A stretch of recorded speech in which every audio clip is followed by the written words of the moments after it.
Yes, guys, welcome back to the Irish Hotspur with your boys Dave and Jack, and it is the big one tonight. We've been like caged animals all weekend as we welcome Chelsea to the Tottenham Hotspur Stadium so that we can absolutely batter them up like a good piece of fish. And to join us tonight, to build us up to tonight's game, we have co-host Jack. How are you keeping, sir? Caged animals battering up pieces of fish, Dave. He's on his Peter Drury stuff today, and it'd be also kind of like, kind of fitting for a caged animal to eat, a nice battered fish, definitely a meal that you would absolutely, ravage over. Doing well today. Went on a sort of, kind of my typical run, my Spurs kit. It's a lot more frigid out these days, so I'm really not enjoying it. I kind of did that Deli Alley thing where you're sort of, holding your sleeves over, your fingers the whole time. I looked, kind of like I was prancing along, but decided to go with a Hoy beer kit. No Richarlison because I want to give Johnson just as much of a fair chance as Richie. Didn't want to put any bias into things today. But yeah, Dave, doing well today. It feels weird to be confident, in any sort of fashion coming up against Chelsea. Very, very weird feeling. Look, it's a good feeling to have. Usually they're used to spoiling our party. The Battle of the Bridge spoiled our league campaign, knocked out in numerous semi-finals, lost a couple of finals to them. They are the party poopers, and this is a real rivalry, unlike the one they pretend to have with Arsenal as well, by the way, everyone out there. But look, we'll head down to Hotspur Hippie. Paul, how are you keeping, my man? Oh, it's the same old story every week, isn't it, Dave? I say, I don't know, it's a bit early. I don't know if we'll be around for the build-up, but then I went to bed nice and early and I woke up and I'm ready to go, man. It's been a good weekend for Spurs this so far, and we haven't even done anything yet. So let's see if we put the cherry on the top. Go back at the top of the table. Of course, we are the only team remaining undefeated, like Paul has mentioned. Of course, Arsenal slipping up against Liverpool. Mikel Arteta crying and blaming the referees and VAR. Not looking at his own tactics or the poor recruitment in the summer, knowing that they were trying to push for a title. Chose not to buy a striker. Chose to buy Havertz when there was a lot of other players out there available that could maybe contribute. So, maybe he should be looking at himself over there. But I love the jersey, Paul. Absolutely love it. I need to get my hands on one of them as well. Didn't get one for my birthday. Might get one for my Christmas. Hopefully that would be nice. And of course, down to Dermotron. Dermo, how are you and everyone in the chat? Please wish Philip well. He's got a migraine this evening, so he's banned from YouTube. So please get in the chat and wish him well. But Dermotron, how are you keeping, my man? I am keeping fine. I am so pumped. The missus has let me out of my dungeon. She's let me loose. I've got a few holes in the head. I'm running around with a head, like with a big hard hat on my head, putting walls through the wall. I'm that pumped. We're going to win tonight. No problem. Turn Pochettino away back to Stamford Bridge with tears in his eyes, and we're going to win. So come on, Spurs.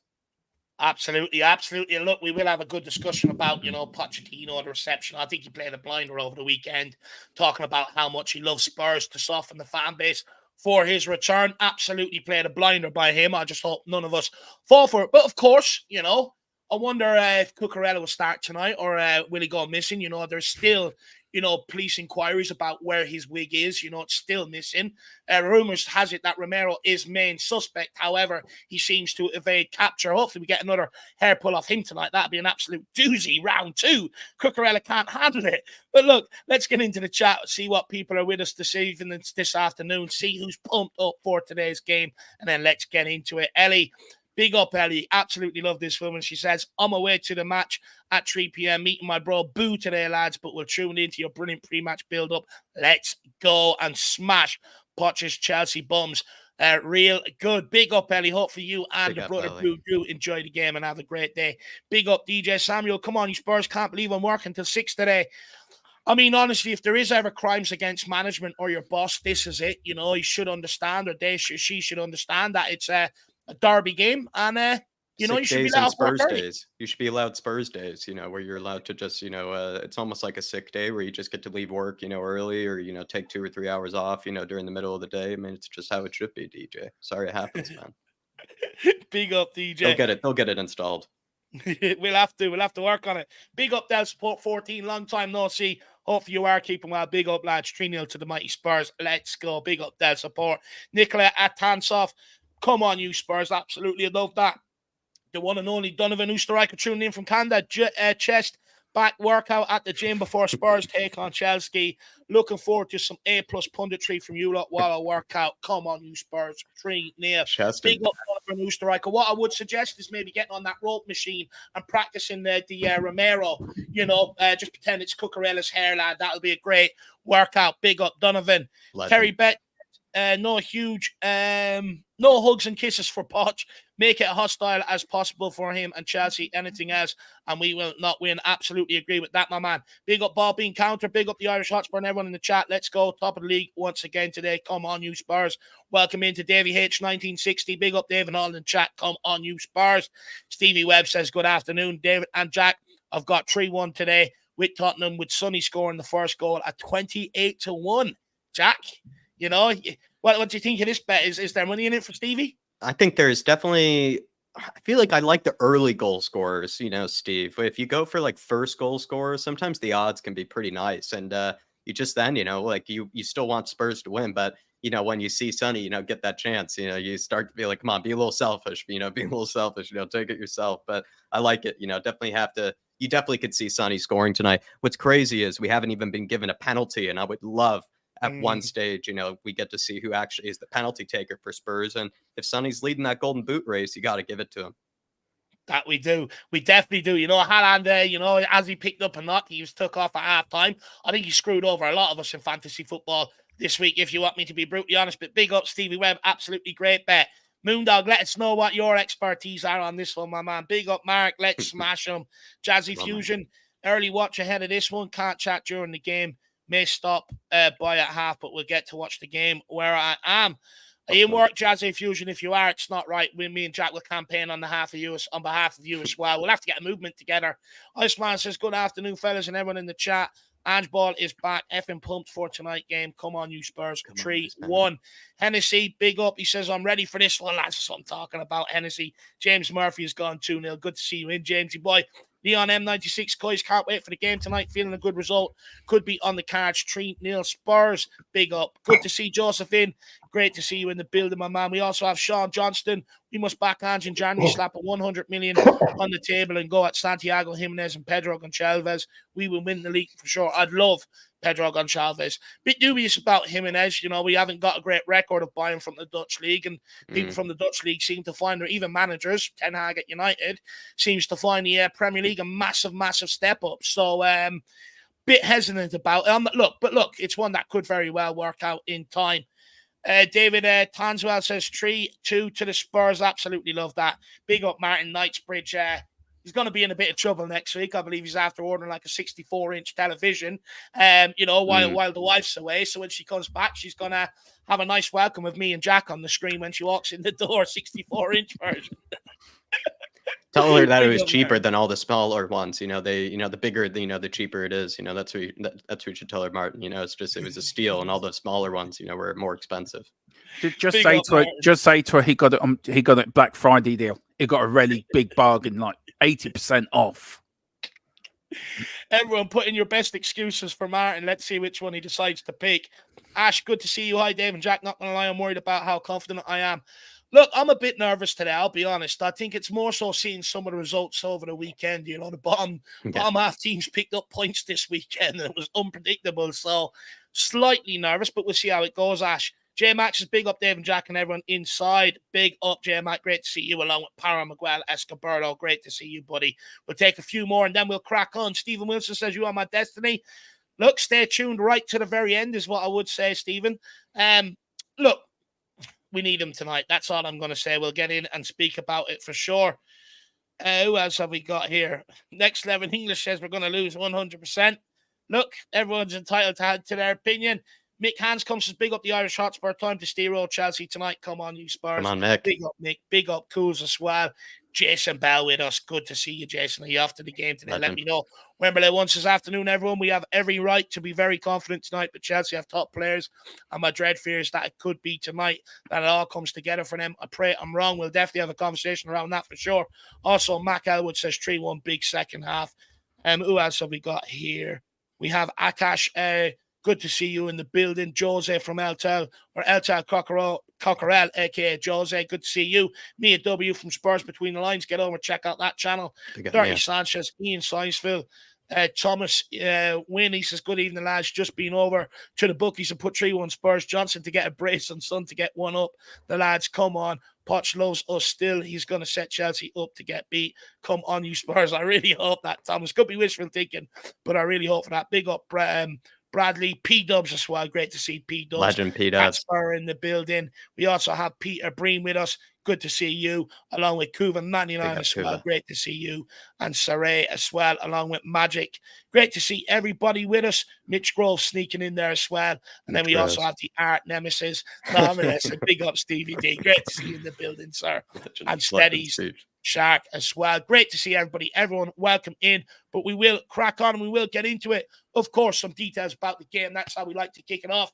We are at home at the best stadium in world football, purposely built to bully opposition teams when they come to the Tottenham Hotspur Stadium. Make sure we use that tonight, you match-going fans, you lucky people out there. Of course, kickoff is at 8 p.m. tonight. Referee is Michael Oliver.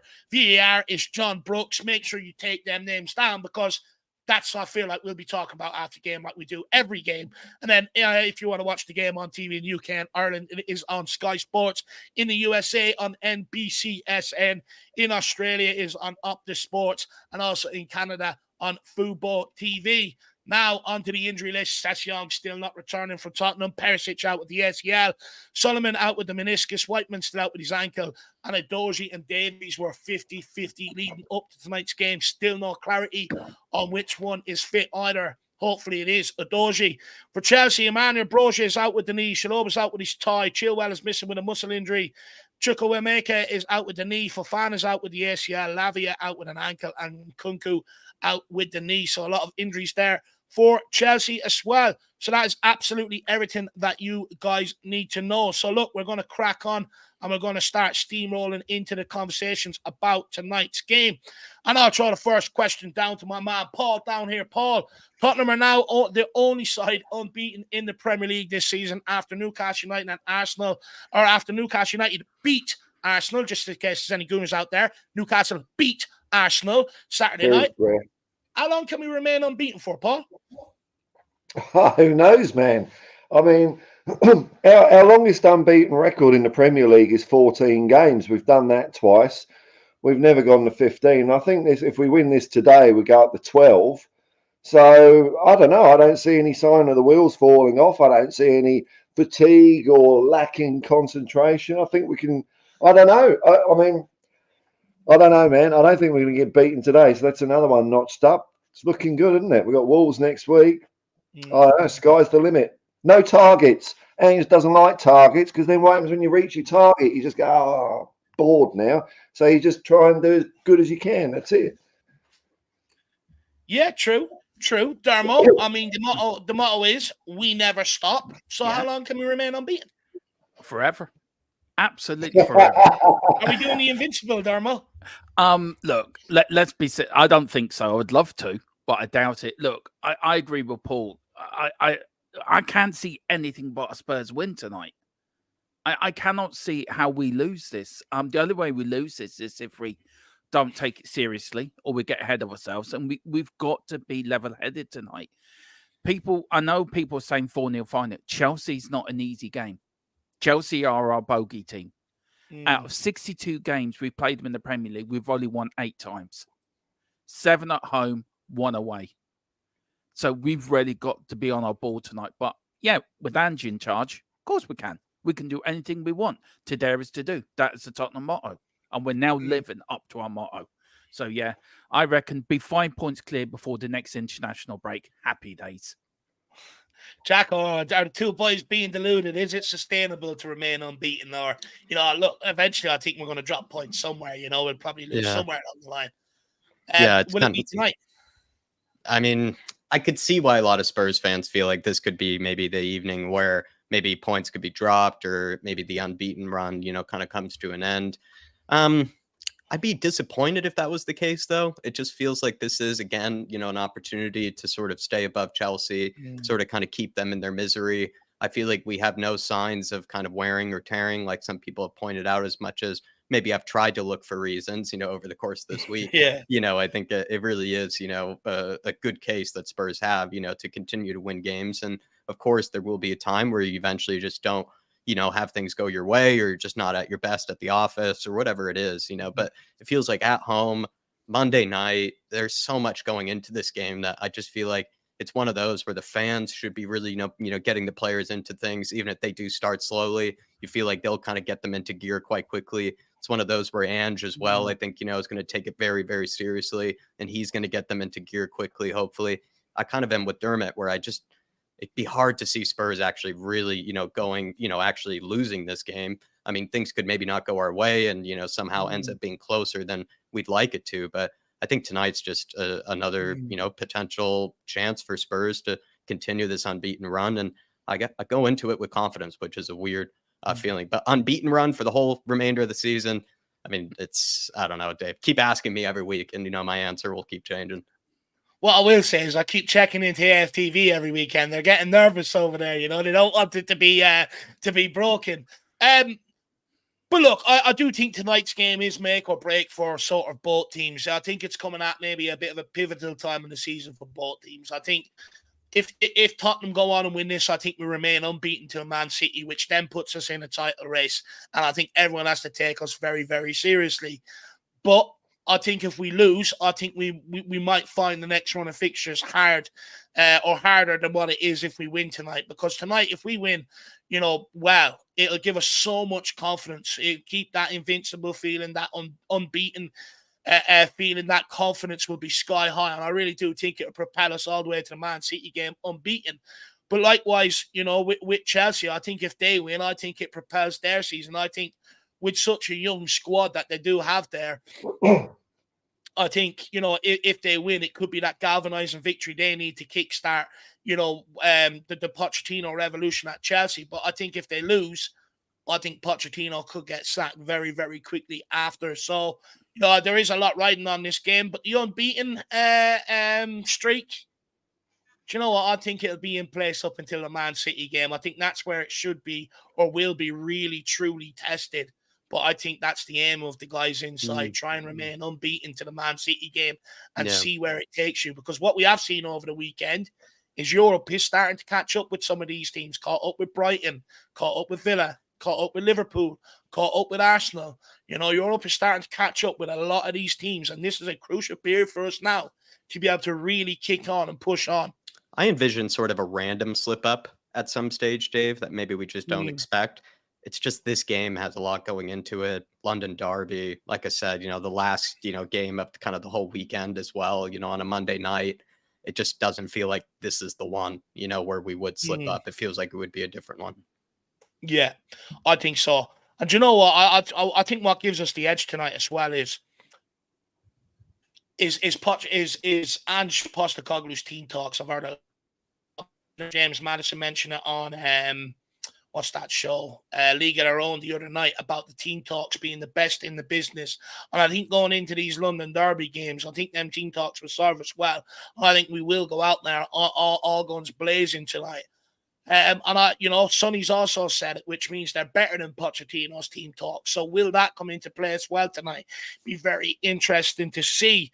We have a super chat from Martin's Knightsbridge. Before we get into it, of course, it's a great way to participate in the show and everything we do here. Get your talking points in, questions. If we're discussing things or you don't want to listen to that, change the course of the conversation. Send in a super chat. It's a great way to help your boys on the journey. Or grab one of them channel memberships. I know a lot of the members are really, really enjoying the content that's out there all week, the build up in and around match day, etc. So feel free to grab one of them. But the best thing you can do, or one of the best things you can do outside of that, is smashing that like button. You may not think it helps, but it's like, Ange Postecoglou to Tottenham. It helps more than what you may think it will. So make sure you smash that. But Martin does say, belated birthday wishes, Dave. Get yourself some jellied eels, brother. Yeah, I really do appreciate that. Of course, it was my birthday over the weekend. I did keep it quiet, but I am open to belated birthday messages if people want to send them in. First 100 I will accept, so feel free to get them in. But really appreciate that, Martin. Jellied eels. Look, man, you know me, my man. I wouldn't go near them. Couldn't get them down me. Could not get them down me, my man. I think that'll go on. See, I'm trying to be good, right? I'm on a bit of a diet, trying to eat salads and stuff like that. But you are coercing me towards a doner kebab. So I'll swing that with the missus later on. I'll run it by her and just say, look, Martin said it has to be done. So big up, Martin. Really appreciate the support, my man. Yeah. Top guy. Top guy. Well, Really I don't want to tempt you there, Dave, but I had a kebab last night and it was very nice. So, get one into your son. Oh, stop it. You're making me hungry. Helping. You two ain't fucking helping at all here. Trying to remain healthy, Dermo. Good job, Martin, though. Appreciate it. Well done. Yeah, legend, Martin. Jelly deals, though, those aren't a candy, Dave, or are those like more just Oh, they're disgusting. They're horrible. No, it's like eels proper in jelly and all that. It's like, is it like a West London thing, Martin? Like West London like thing. Sardines or something? It's an East London thing. They'll eat any old shit out there, won't they? Dermo or Paul will be able to explain jelly deals better than me. Jelly deals, it's in East London. They eat them down the East End. They are horrible. If you Disgusting. go to go to Blackpool or somewhere, you get them, or Brighton or somewhere like that. You'll get them there. Like if you go down to the seafront, they're horrible. I like eel with sometimes eels with the occasional sushi. It's good on sushi. I've never had sushi. Yeah, it's good with sushi. No. Yeah, Moondog. Yeah, big up Moondog. He says, big up, lads. Belated birthday wishes, Dave. Moondog, really do appreciate it, my man. Top guy. Yeah, really do appreciate it. Really, I don't really know what to say to all the birthday message, but you guys are too much. Really appreciate it. Like I said, first 100, I will accept. No, but honestly, Moondog, really appreciate it. Hopefully you and Charlie are ready for tonight's game. Big game, massive game tonight. So hopefully you and Charlie boy are ready to rock and roll and get going, sir. And also, just quickly, anyone that wants any bespoke pieces or anything like that for that partner in your life who loves Tottenham Hotspur, Moondog is the guy to get in contact with and sort it out from there. He's absolutely brilliant. So big up Moondog, my man. Really appreciate it. And then Martin Knightsbridge says East London and they are rank. Yeah, Martin's like me. He doesn't like fish, does not like fish whatsoever. Absolutely, Martin. Definitely horrible, lad. Absolutely horrible. Couldn't do it. Do you know what, though? What I did love is pick and mixes. You know them pick and mixes, the Sweet Yorks? They don't do them over here. They're outdated. I used to absolutely love them. So if anyone knows where your boy can get a good selection of pick and mix, please let me know. But look, we will move on. We are here to talk about the football. So let's keep it on that. Jacko, we have a chance to return to the top of the Premier League tonight. Is this game against Chelsea the sort of real test of our title credentials? Because a lot of people don't really believe up until now. Someone put it in the poll or in here just a few minutes ago. ESPN put a poll, 70% of people out there still voting that they don't think Spurs are in it. Would tonight change a few of them opinions?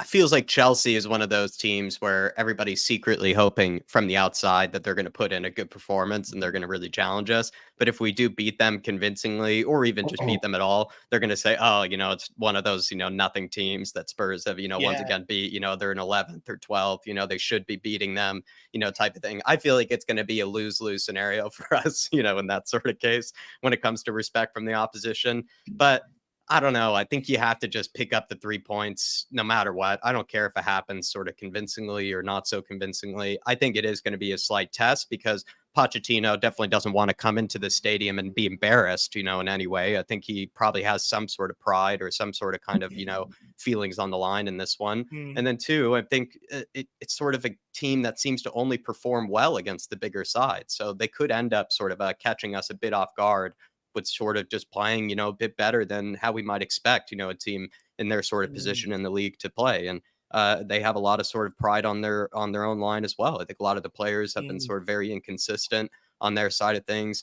Chelsea, I mean, this is pretty much their, biggest game of the year, as well as usually just in terms of rivalry's sake is Spurs away. So I think they have to, expect definitely some sort of kind of, what would you say, energetic performance, you would expect from the Chelsea players. I do expect them to be running around a lot. They will put a lot of effort into it, but I personally think we're better. We're still a better team. The way we're playing, we're far more organized. We seem to have far better idea of what we want to do with the ball, what we want to do without the ball. And I think eventually Spurs will see, the win tonight. But Dave, yeah, I mean, I don't think we're going to get respect at all from, fans, to be honest, if we get the 3 points tonight in any sort of fashion. It's just, one of those teams that they're going to either see as a test or they're just going to see as one of those nothing teams. And I think most people are going to see them as just an 11th place side. Jack makes a great point there, Paul. No matter how long this continues, even if it continues up till, 25 games or whatever, do you think, is Jack right? We'll just never get the respect regardless. So why should we care about gaining it? They're not Spurs fans. I've got no time for their opinion whatsoever. As for the title race, right? If we win this game, when we win this game, how about this for a stat for you? Because I know people love stats. This will take us up to, right. This will take us up to 29 points out of 11 games. 29 divided by 11 multiplied by 38 is 100. 100. If we just keep what we're doing what we're doing, we're on course to score 100 points this year. Don't tell me we're not in a title race. Absolutely love that. Absolutely love that. Dermo, what a big win tonight against one of our fierce rivals for us, like Paul is maybe saying, make people stand up and take notice. Well, look, I've been saying it from the very start. We've been in the title race. I've been one of them that have stood up from the very start and nailed my colours to the mast. We're in the title fight. Tonight will make people take up and notice us, because tonight is, if we can beat Chelsea, and let's not kid ourselves, if Chelsea really shouldn't be down in 11th, because they are, once they click, there will be a great side, but they might click in about 4 years' time, hopefully, about 5 years' time. But we need to beat teams like this tonight for get people to respect us. But we don't care. Tottenham's got this attitude. If you don't like us, we don't care. We're going to go out and do our stuff if you like us or not. It's all us mentality, isn't it? It's like the way people used to run Man United when Fergie was in charge. Everyone's against us. Let's use that to our advantage. Let's use that to motivate us, to prove people wrong. And we will. And look, why can't we not say we're in the title race? Why can't we not say we're going to win the league? It's okay for the other team to say it. And if we say it, oh, we're being deluded, or shut up, Tottenham fans, you don't know what you're talking about. We are better. We're top of the league, unbeaten. We're there for a reason, because we're there because we're Tottenham Hotspur and we're good.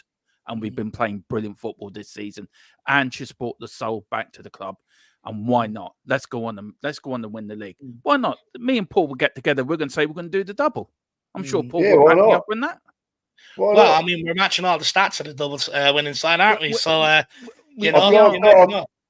got one prediction for you, right? Because Gary Neville, every time we beat someone, Gary Neville, instead of talking about how good Spurs is, he'll come out and say, Chelsea, they need a striker. They need a striker. That's it. He says that about every team. Arsenal, they need a striker.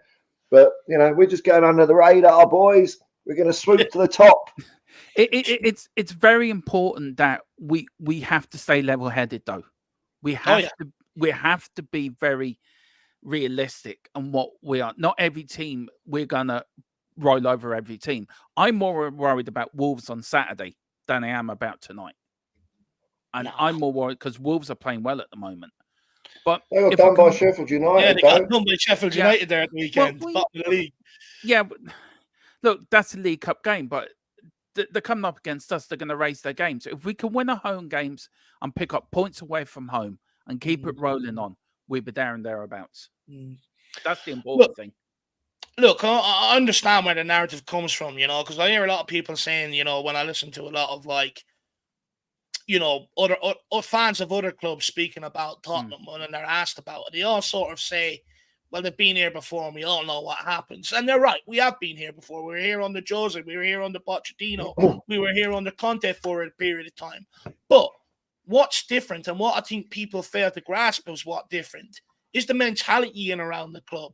We are no longer scared of being in this position, which we once were before in years gone by with some of the old mentality. We were scared to be here. That's why, I think at the time I would have rather us sort of be, second for a period of time and propel ourselves at the end, where I do think now this team actually enjoy being in this position. They want to be here. They're not scared of it. They've stacked up all these records so far this season, why we can't win, all the stats being pulled out. But we knock every single one of them down like we're bowling, strikes left, right, and center, straight through the heart of all them stats that they put up, or all them walls they put up in front of us. And I do think it's a different mentality. With Europe maybe coming back to play a part in some of the fixtures on the weekend as well, this is crucial for us now to really sort of take this little period where there's a lot of games going on for other clubs and really, really sort of run with it. I think this is what's different this time around. We enjoy being here. We actually enjoy it. So, anyone think any different to that? Or want to add to that? We haven't been in this position for ages. You know, last week when we went 5 points clear at the top, I know it's because we played first. Yeah, you went to it, pedants. But the last time Tottenham was ahead at the top of the table by 5 points under any circumstances was 1960-61. You know, this is how good our start to the season is. We've not done this before, not in my lifetime. So I'm excited. Bugger being realistic or not getting carried away. I'm getting happy. I'm dreaming. Sod it. I think the biggest thing we've got in our favour, we have a manager who's been there and done it. He's got teams to the top of the league. He's won leagues. Where Pochettino, and I know Mourinho and Mourinho did, but Mourinho was just out of his depth. I think he was a football manager out of touch, I think, of the modern game. But I think Ange Postecoglou knows what it is to win leagues. He will keep the players grounded. So hang on, lads. We'll win here. We're 5 points clear. Let's not get ahead of ourselves. And he will keep it. He will keep it under sort of everyone calm. But we've got a manager who can do it. And I think that's the difference, Dave, between them and Mourinho. Yeah. Ange wants to do it for us. Ange wants to do it for the fans and the club. Yeah. Where Mourinho only wanted to do it for himself, or Conte wanted to do it for himself. It's what I can get out of this. Ange's attitude is right. We're top of the league, lads. Let's give the fans a bit more joy. Let's give this club a bit more joy. And I think that's what it boils down to at the end of the day. We have a manager who's been there and done it, and he knows what to do. So in Ange we trust, and long we go, because why can't we? I mean, I ask you two a question. If we're still unbeaten around there at Christmas, will you two be expecting, right, we can now win the league? Do you know what I mean? Will you be thinking, I know me and Paul are delusional and we think we're going to win the league anyway, but do you know, will you two be thinking at Christmas, do you know what? We can do this. And will you be confident we can do it as well?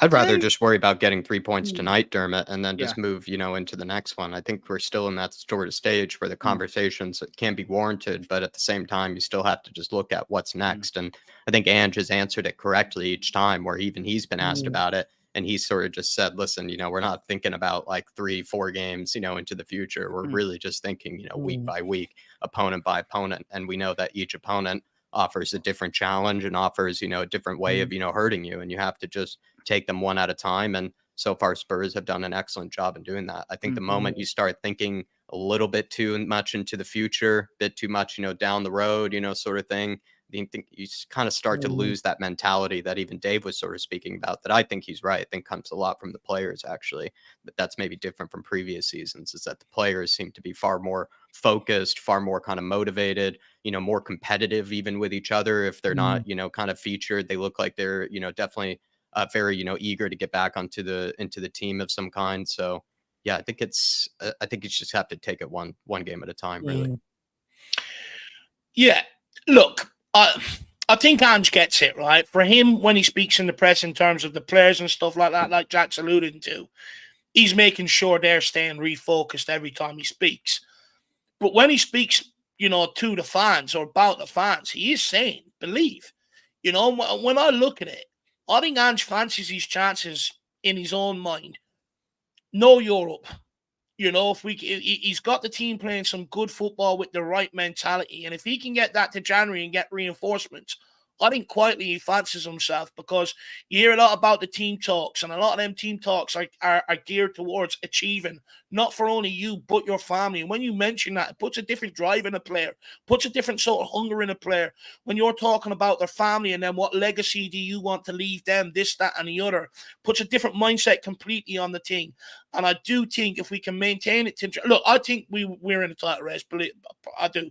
A lot of people didn't see Arsenal coming last season. Every week it was, can they maintain it? Can they maintain it? Can they maintain it? But with no Europe, stuff like that, they were able to maintain it. Where they fell short was their weaknesses that they didn't address in that January transfer window. And that's why this January transfer window will be absolutely crucial to Tottenham. It's not how much you spend. It's the areas you spend it on and the person you spend it on, the mentality of that player coming in here that you spend it on. And that's the real key to being able to sustain this, in my opinion. But look, speaking of that, we'll move on to Alben's Super Chat with this, He says opinion on signing that Bundesliga striker Guirassy. that was leading Kane with 14 goals before he got injured. I mean, we'll go to our house resident Bundesliga expert, Jacko, first, and then we'll see if the boys have any opinions on it. Jack, what would you say to Al Ben? I enjoyed Guirassy since he played us when he was at Rennes, actually, Al Ben. He gave, I remember, Dyer and whoever else was sort of featuring for us in the Conference League. Might have been Joe Rodon, actually a lot of trouble because he's big and large. I like the big and tall strikers, the big number 9s, because I do think they're kind of more rare to come by these days in sort of the top level. And Guirassy, I think, is perhaps maybe a bit of a late bloomer, or he's just having a bit of a terrific season. I think you have to give him all credit because he really is absolutely on fire.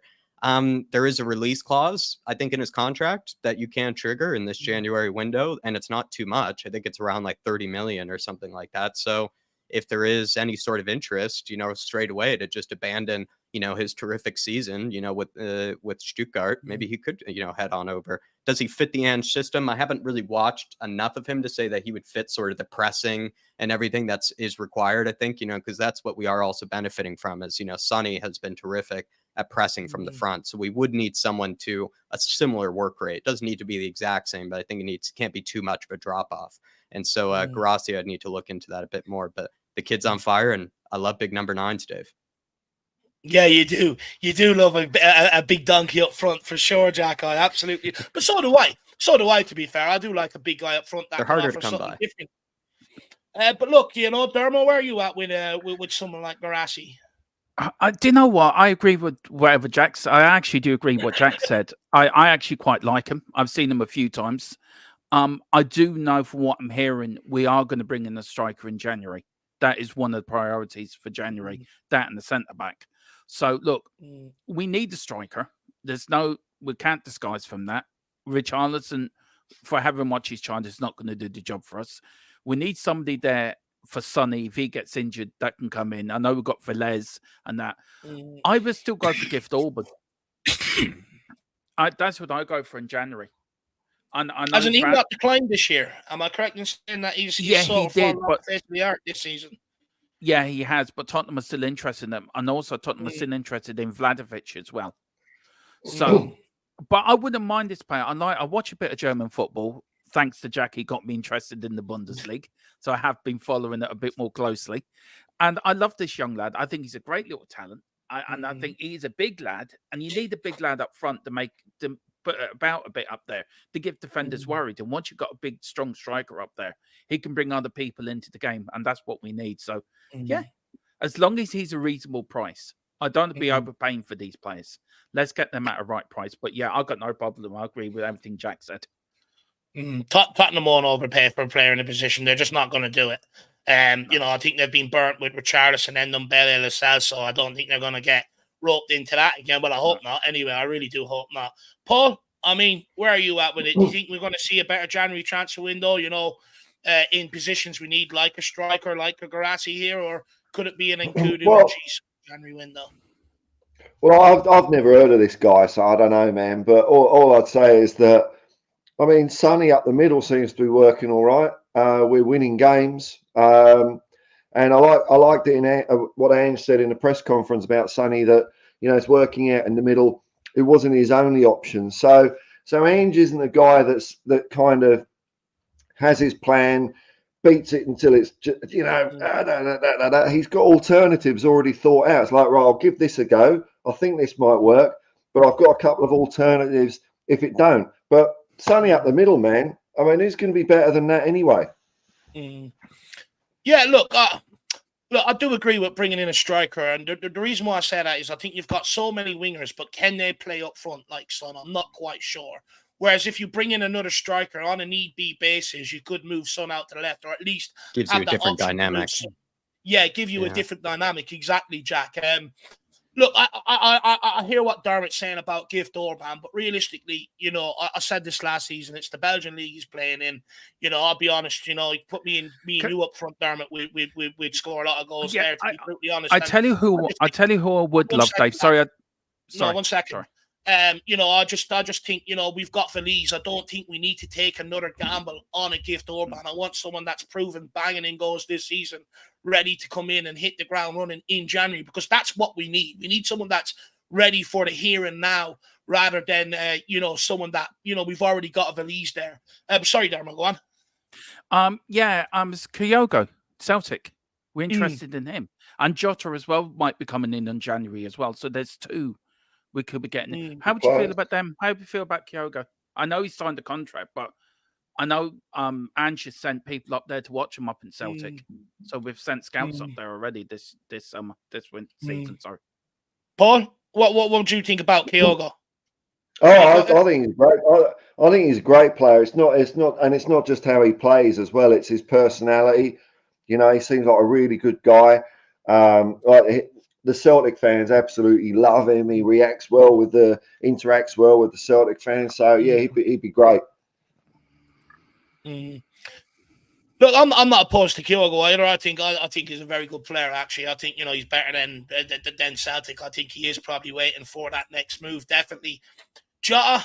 I'll be honest, I'm a bit dubious on. I think he done well at Celtic, but from what I've seen at Celtic, I don't think he has the next step up to the Premier League. I really don't. And I look at it, is he better than Gill? I'm not quite so sure. Is he better than what we have? I don't think so. So I'm not so sure on a Jota. And I'm not sure, it's adding more strength in depth to an area where I think we've got more strength in depth in the squad. So I'm not quite sure on Jota. I want a striker and I want a centre back or a left back. If not both, that'd be nice. But big up, Al Ben, my man. Really appreciate support. Great talking point, brother. Absolutely great talking point. Moondog says, I'm going for a Kulu goal bet tonight. I was just about to ask you what's on the bet tonight, my man. Kulu, look, could be a game for him tonight. Hasn't scored in a while, Jacko. No, he needs to pull the trigger, doesn't he, Dave? A bit more often. And if now that we know that Moondog also has, a little something behind that, we're going to really be encouraging Kulusevski in the watch along to be pulling the trigger a bit more. He can be now a bit more selfish because we know that Moondog can get a good return out of it. But yeah, I feel like he's done terrific in creating chances for others, but he needs to offer that goal threat a bit more often. I think Kulusevski, it's strange too, because he'll have, moments that, in training where you just see him, absolutely just curling them in, with, full ease, without any problem. And the moment that he sort of gets these chances in actual game moments, doesn't, looks nervous, or he just looks like, he doesn't really want to, take it. He'd rather pass it on to somebody else. So I hope he can lose that. But that happens to everybody. And I think that happens to a lot of young players as well, where sometimes maybe they're not really backing themselves as much to finish the chance as they would in other weeks. So I do hope that he starts pulling the trigger a bit more often, Moondog. Yeah, for sure. For sure. Moondog, it could be a night like tonight, though, one of them games where he's big, he's bulky, it's hard to knock off the ball. It could take something like that to put the bundle of the ball over the line. It could very well happen tonight, Moondog. I don't know why, but I've got a feeling a Madison free kick could be on the cards tonight. I don't know why. I just have that feeling. Or a Van de Ven or a Romero. I think, definitely a goal from a set piece would be nice. I think Cucurella, if he starts, I don't think he'd be too quick to try and jump with Van de Ven or Romero. He'll get the same treatment he got last time. Moondog has gifted a membership to one of the Irish Hotspur fanatics, Jack. Callum Roke. Callum Roke, big up to you, my friend. And he's been gifted a membership by the Moondog. And please take advantage of it. And you get all the sort of exclusive videos that only are available to the members. You can still participate in the fantasy league if you like. We'd be happy to send you over the code. Or if you were to go way back into the community section. That's another thing, actually, right? Is that the community section is so much more, involved, so much, deeper. We practically post on it, I think, nearly every other day. So there's always something in there for you guys. And take advantage of it, Callum. And if you want to come on the fan shows as well, feel free to do so, sir. Yeah, big up, Callum Roach. Make sure you give Moondog an obvious thank you. Big up, lad. That's absolutely brilliant. And honestly, it's another great way to be able to, share the great word of the Irish Hotspur with people. If you want to gift out memberships to people, it is the season of giving now that we're going into Thanksgiving and Christmas. So, feel free to play along with the holidays. Play your part. Big up, Moondog, absolute legend. And Callum, hopefully we see you getting ingrained into that community section. Good thing we've got going on over there, my man. A regular member for 24 months. If I failed maths in school, but I'm pretty sure I can't fail this. That's 2 years, my man. Absolutely phenomenal support. Salute to you. Really appreciate it. Everyone. Big up the regular. Deserves big up for that. Just on my way to the game, absolutely buzzing. Come on, you Spurs regular. Please let me know what your option is with Pochettino tonight. What have you decided to do? You know, you're going to applaud him, you're going to boo him, you know, or you're going to do neither. Please let us know. But honestly, hopefully you enjoy the game. You know, I would love if you could get me a few videos in the concourse after we win. You know, I want to see them celebrations. It's going to be absolutely wild. So if you could catch a bit of that footage for myself and Jack, just to have a little peek about, you know, keep me awake at night, that'd be absolutely unbelievable. The regular, beat yourself up, my man, and go and enjoy the game. Jack, anything you want to say to the regular? 2 years, incredible service. Thank you for 2 years of incredible service. The regular, that's, like I said, a sort of timeline where I feel like you must be, you know, sort of one of the Mount Rushmore, you know, sort of figures around this community where you've been here through everything, through the bad times, the good times of Spurs, you know, all the growth of this channel. And we do appreciate you supporting us as long as you have. Best of luck to you, you know, on the game day, my man. You know, get plenty into you, whether it's, you know, just a good meal beforehand, you know, to, you know, feel good and warm inside. Maybe, you know, a few of the, you know, nice IPAs, you know, which we like to engage in as well, you know, if you need a bit of extra liquid encouragement. But big up to you, mister. Big up to the regular. Really do appreciate you, sir. Really enjoy yourself tonight, my man. Yeah, big up the regular. Have a great one, my man. Hopefully we get the result. Also, great to see the Outland in the building. Hopefully you're keeping well. He says, hello, boys. If everyone performs tonight, it's a nailed-on win for Spurs. 2-0. Come on, you Spurs. By the way, if you're still here listening, I've got milk for you in the fridge. So just let me know if you want to come over tomorrow and collect that. Some lovely flavored milk, Nutella and vanilla flavored. And also, big up to my mother out there who cooked the dinner for about, 12 to 15 of us. So absolutely brilliant for my birthday. So thank you, Ma, for that as well. Leighton Evelyn wants to bring everyone crashing back down to earth. He says, I think we will lose tonight. I was just thinking that, man. I'm getting all pumped up for the game, and then we segue into milk into your fridge, man, for your old fella there. Do you know what it is? There's a farm down here that does fresh milk off the farm, and then you can get flavorings and turn it into milkshakes. It's look, we don't get much in Ireland. We're very deprived, so whatever we do get, we like to, we like to boast about. But Leighton Evelyn does say, I think we lose tonight. I want to come back to that. And Lisa Osa's big up the panel from Cancun. Absolutely great place. I always wanted to go there. Come on, you Spurs, 2-0 or 2-1, depending on if Doji spot on. So look, back to maybe what Leighton has put in here. Big up Leighton, by the way. Great to see you in, my man. He does say, you know, maybe, Jack, is there an element we're being overconfident, you know, because look, you know, there are Chelsea do seem to beat us. You know, they've got a good record. They are party poopers. They've spoiled my league win that should have happened under Pochettino. A couple of cup finals as well. A couple of cup semi-finals under Conte. They do turn up to spoil the party. Should we be a bit more wary instead of being overconfident today? I think there are reasons to, you know, psych yourself out of, you know, feeling completely confident, you know, going into it.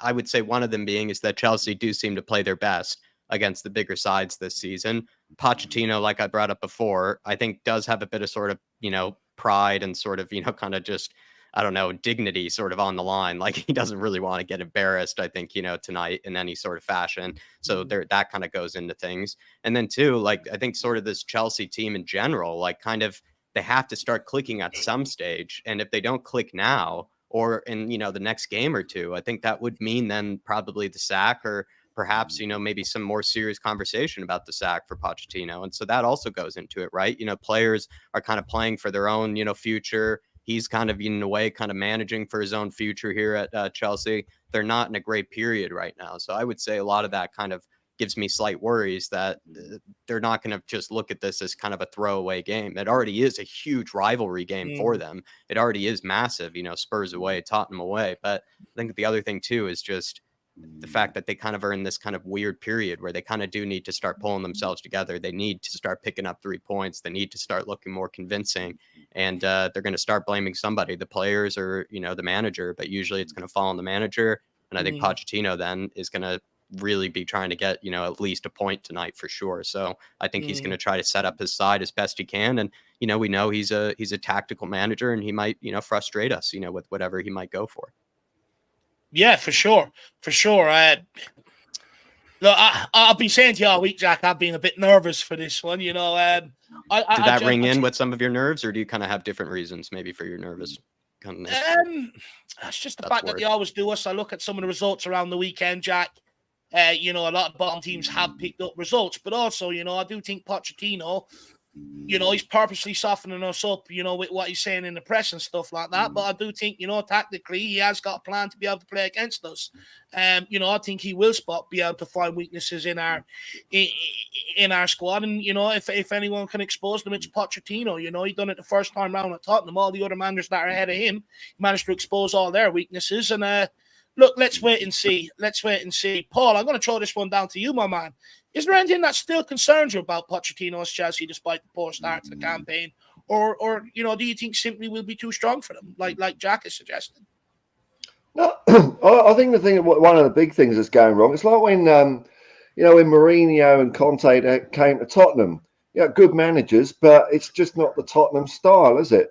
So now Chelsea, the most boring team the world has ever seen, have got Pochettino, and all the Chelsea fans, they don't get it. One-touch football, progressive one. How can you win playing one-touch football? We want five at the back and do nothing.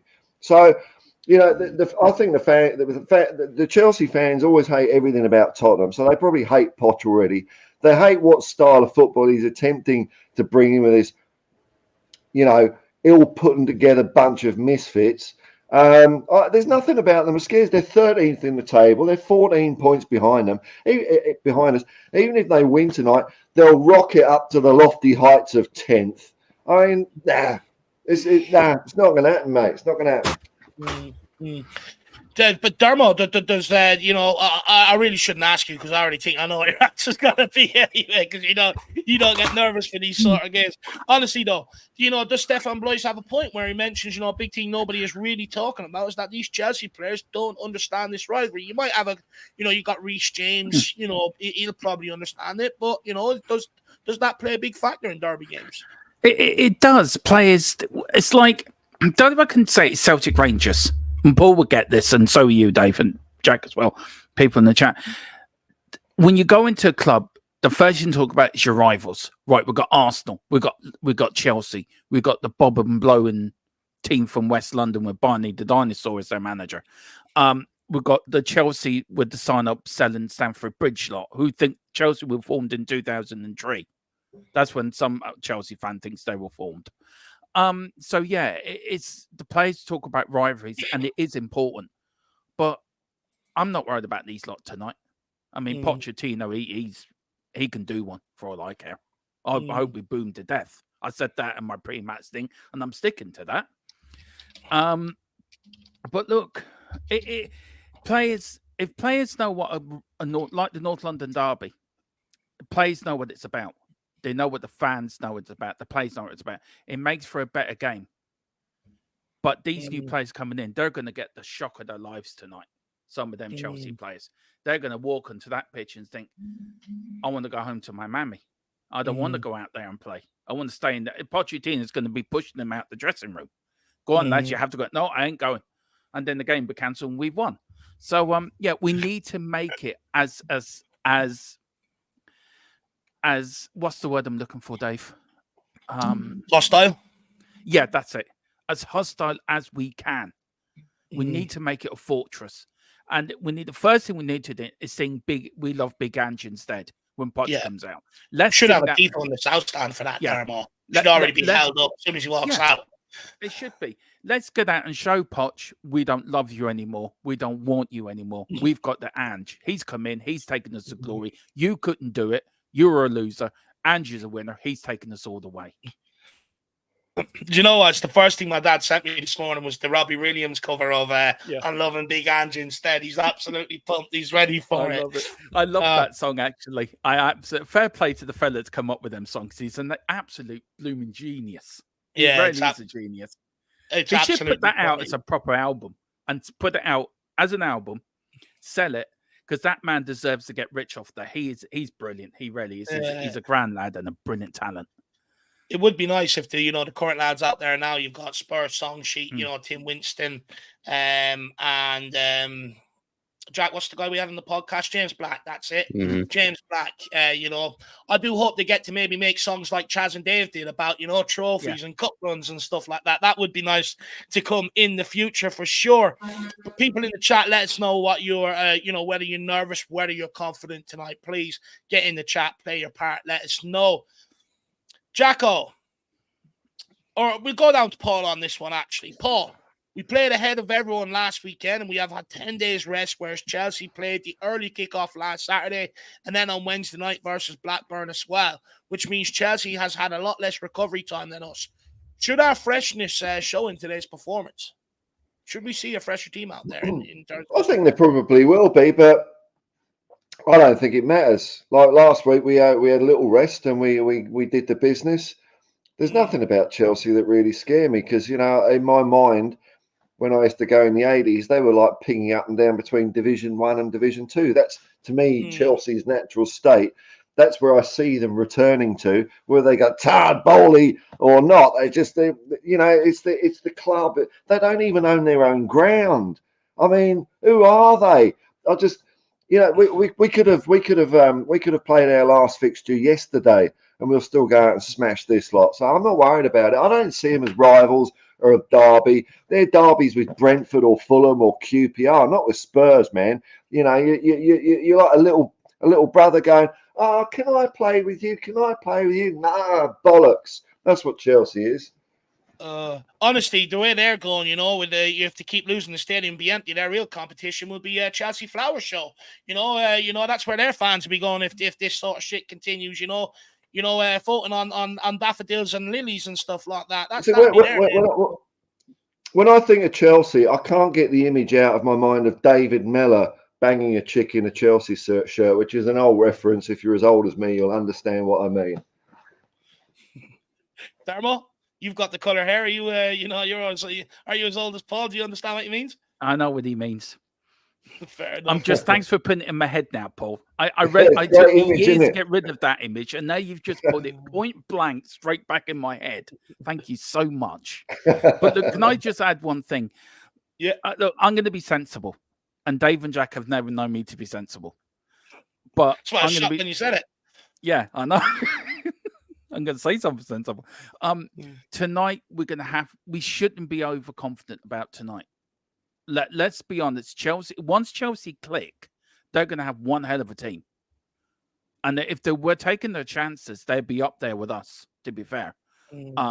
Look, we all have this rivalry with Chelsea and we don't like them, and rightly so. And they're all a bunch of idiots, and rightly so. And they can't play, rightly so. And they've got Judas as a manager, rightly so. But once they click, they will be a dangerous side in the Premier League, and they will give teams like us, Man City, Liverpool runs for their money. We've got to be. We shouldn't overlook this tonight. They could turn up and nick a 1-0 win. We haven't got the best record against them. 8 wins out of 62 Premier League games proves that. But tonight we are more confident. We are a better side than they are. They're not a team. They're a bunch of individuals, and we're a team. That's the difference. But let's not overlook they could come and do us tonight, which we've got to be very realistic about that. So I'm just trying to balance it out a little bit. Yeah, balancing doesn't suit you, Dermot. You look a bit dizzy down there after balancing things out. No, but I do understand what you do. What you do mean, though, my man. Look, you got to understand. You look at Dermot's right. You look at them as a team. Are they a team? No. But you look at them as an individual. Can they turn up and produce something magic on any given moment? Of course they can. And I do think, we have to respect that for sure.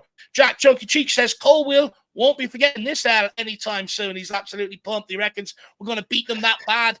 Colwill will have it ingrained in his memory forever. He'd wake up with nightmares, Jack. Yeah, only so many Chelsea players in that team that actually, sort of, I guess, played or grew up, through the academy that would kind of in any way know what it really means, I guess, this derby to Chelsea fans. I kind of agree with Paul that, it's very much, a derby that Chelsea fans feel probably far more passionate about than even probably sometimes Spurs fans do, because, it's just been something that they've maybe kind of slowly made more serious, since, their creation since 2003, like Dermot brought up before. But Colwell, I actually think he's a great defender. Maybe he's missing his time at Brighton, Chunky Cheeks. I think they're higher up in the table. They probably are missing him right now. Maybe it's a bit of, De Zerbi missing Colwell missing Brighton. Maybe they'll, meet up once again once he realizes that was the wrong switch. Yeah. They look, I do hope we beat them back that bad, because what I want to do is set a precedent for years to come, Chunky Cheeks. We beat these young Chelsea players that bad that, they sort of get into the mindset that, like we've been for years, where you rock up there and you expect to be beaten. So let's hopefully we do that tonight, Chunky Cheeks. Big yourself up and really do appreciate the support. Everyone keep playing your part in today's show. Keep getting your comments in, smashing the like button, sharing it out, telling everyone Jack and Dave are the kings, and telling people to subscribe. And, feel free to get in a super chat as well and dictate today's conversation. But look, let's move on a little. I mean, look, we're still waiting on a fitness report, whether it's going to be Destiny Udogie, whether it's going to be Ben Davies, or even Emerson. We'll start with you on this, Dermot. We haven't started with you today. Mm-hmm. How big of a decision is this going to be? Who plays at left back? Could it potentially be game defining? Yeah, it is crucial. It's absolutely crucial. Look, if Destiny's not fit, I would start Davis, and I know Dave's going to pull his hair out and say, "Dermot, what are you talking about? Go away and have another apple for yourself." And Jack's just said, "Dave, he's lost the plot. Just move him slightly to the side. Just lost the plot." I don't trust Royale in this game for some funny reason. If he was to start, I'd be so nervous. Ben Davies, I think, though we don't like him, though he hasn't been very reliable for us, is probably a better option instead of Destiny. I think he'd be more calmer in these big games. I think he would be a bit calmer. And out of them three, he's always been the bit more player that's actually done all right. He's a bit like James Milner for Liverpool. That's who Ben Davies is. He's somebody you can sort of trust, who will do a job for you. He might not get it right all the time, but he will do a sort of job. I just wouldn't trust Royale tonight for some reason. I don't know. But look, this is so important. Destiny's we've got to make sure we pick it right, because if we don't, then we're going to have awful problems on that side of the pitch. And I don't know. I know everyone's going to say to me, Ben Davies is a weak link, and he is a weak link. I really disagree with you, Dermot. I think everything on Crystal Palace sort of showed that Ben Davies isn't good enough. I don't even know how much I even really buy into the injury, because he was sort of deemed injured for a previous game, but then was sort of being, I think, saved for that one. Then all of a sudden he gets yanked at halftime, maybe because he, was experiencing a knock of some kind, but he also was just playing well below par, and we were playing 2 times better the moment that Emerson Royale came onto the pitch. Davies did 2 things I think that was wrong on the evening. He was hiding from the ball whenever we needed somebody in possession. He would hide away from it. He wouldn't show for it. And it really did make, breaking down Palace a lot harder. And then every single time, that Palace got the ball, knowing that Ben Davies isn't the defender that he used to be, they would just hit it over the top, down at his side, and Mickey van de Ven had to chase after it for him every single time. There was not one moment where I felt like Ben Davies had any sort of decent one-on-one defending in that 45 minutes. He kept getting blown past, and they kept hitting balls over the top of his side. I think he showed nothing in that 45 minutes that would give me any sort of hope for him to play in this game. I agree with you what you're saying.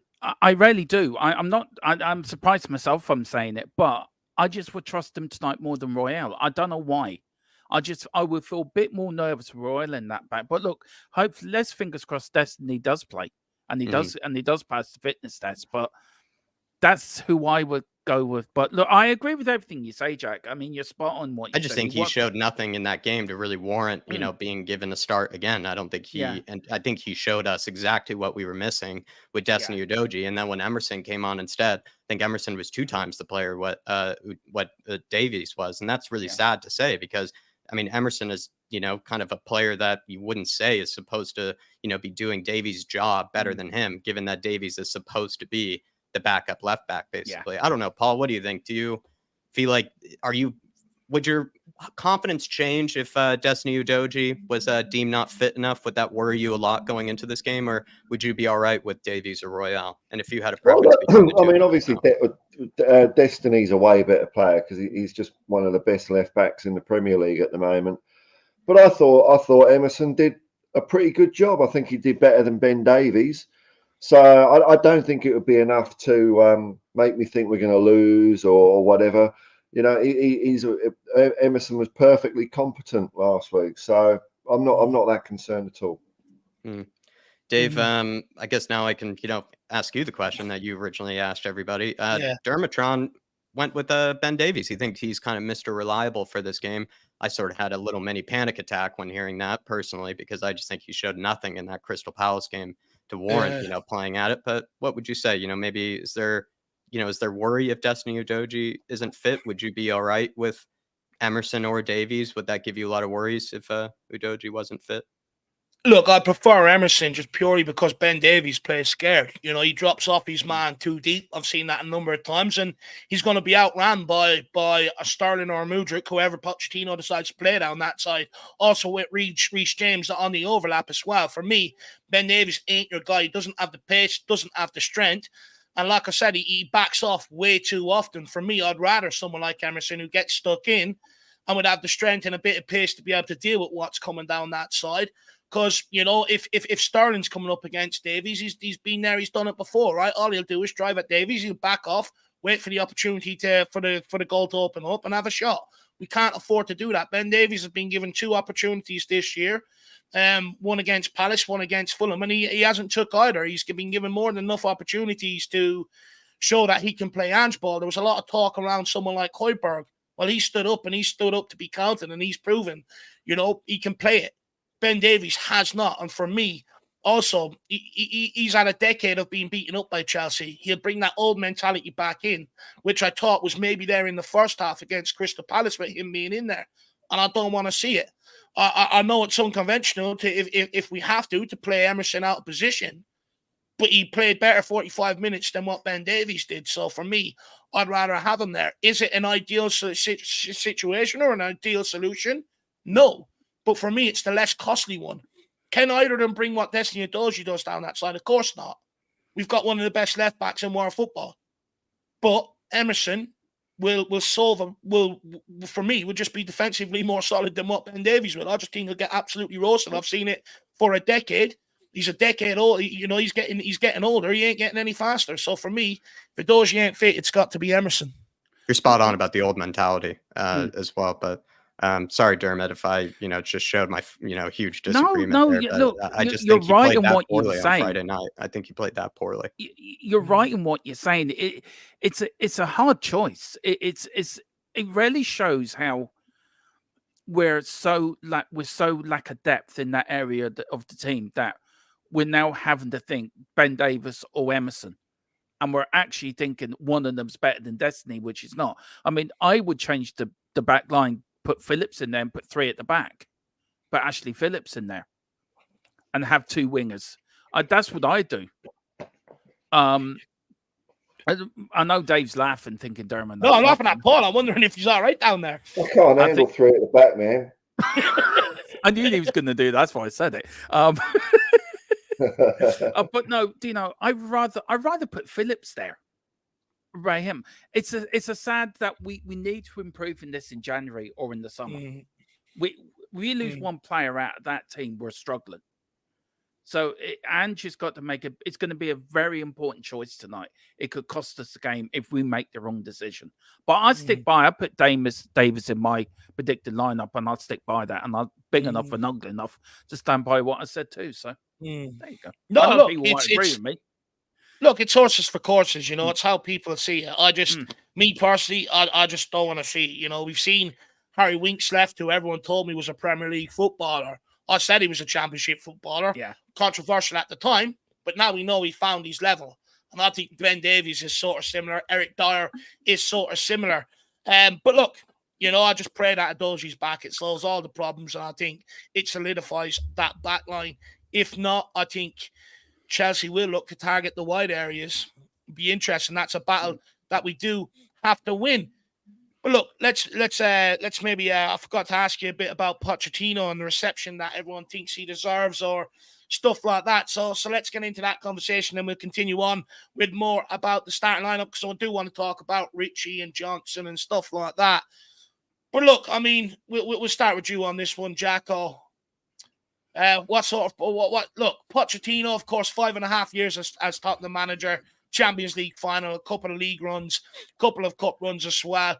Never really got over the line, but I think we'll all agree, over the last maybe decade, it's been our best period as a Spurs fan. So, I mean, Jack, what sort of reception off the back of that do you think he deserves, considering the services given to him?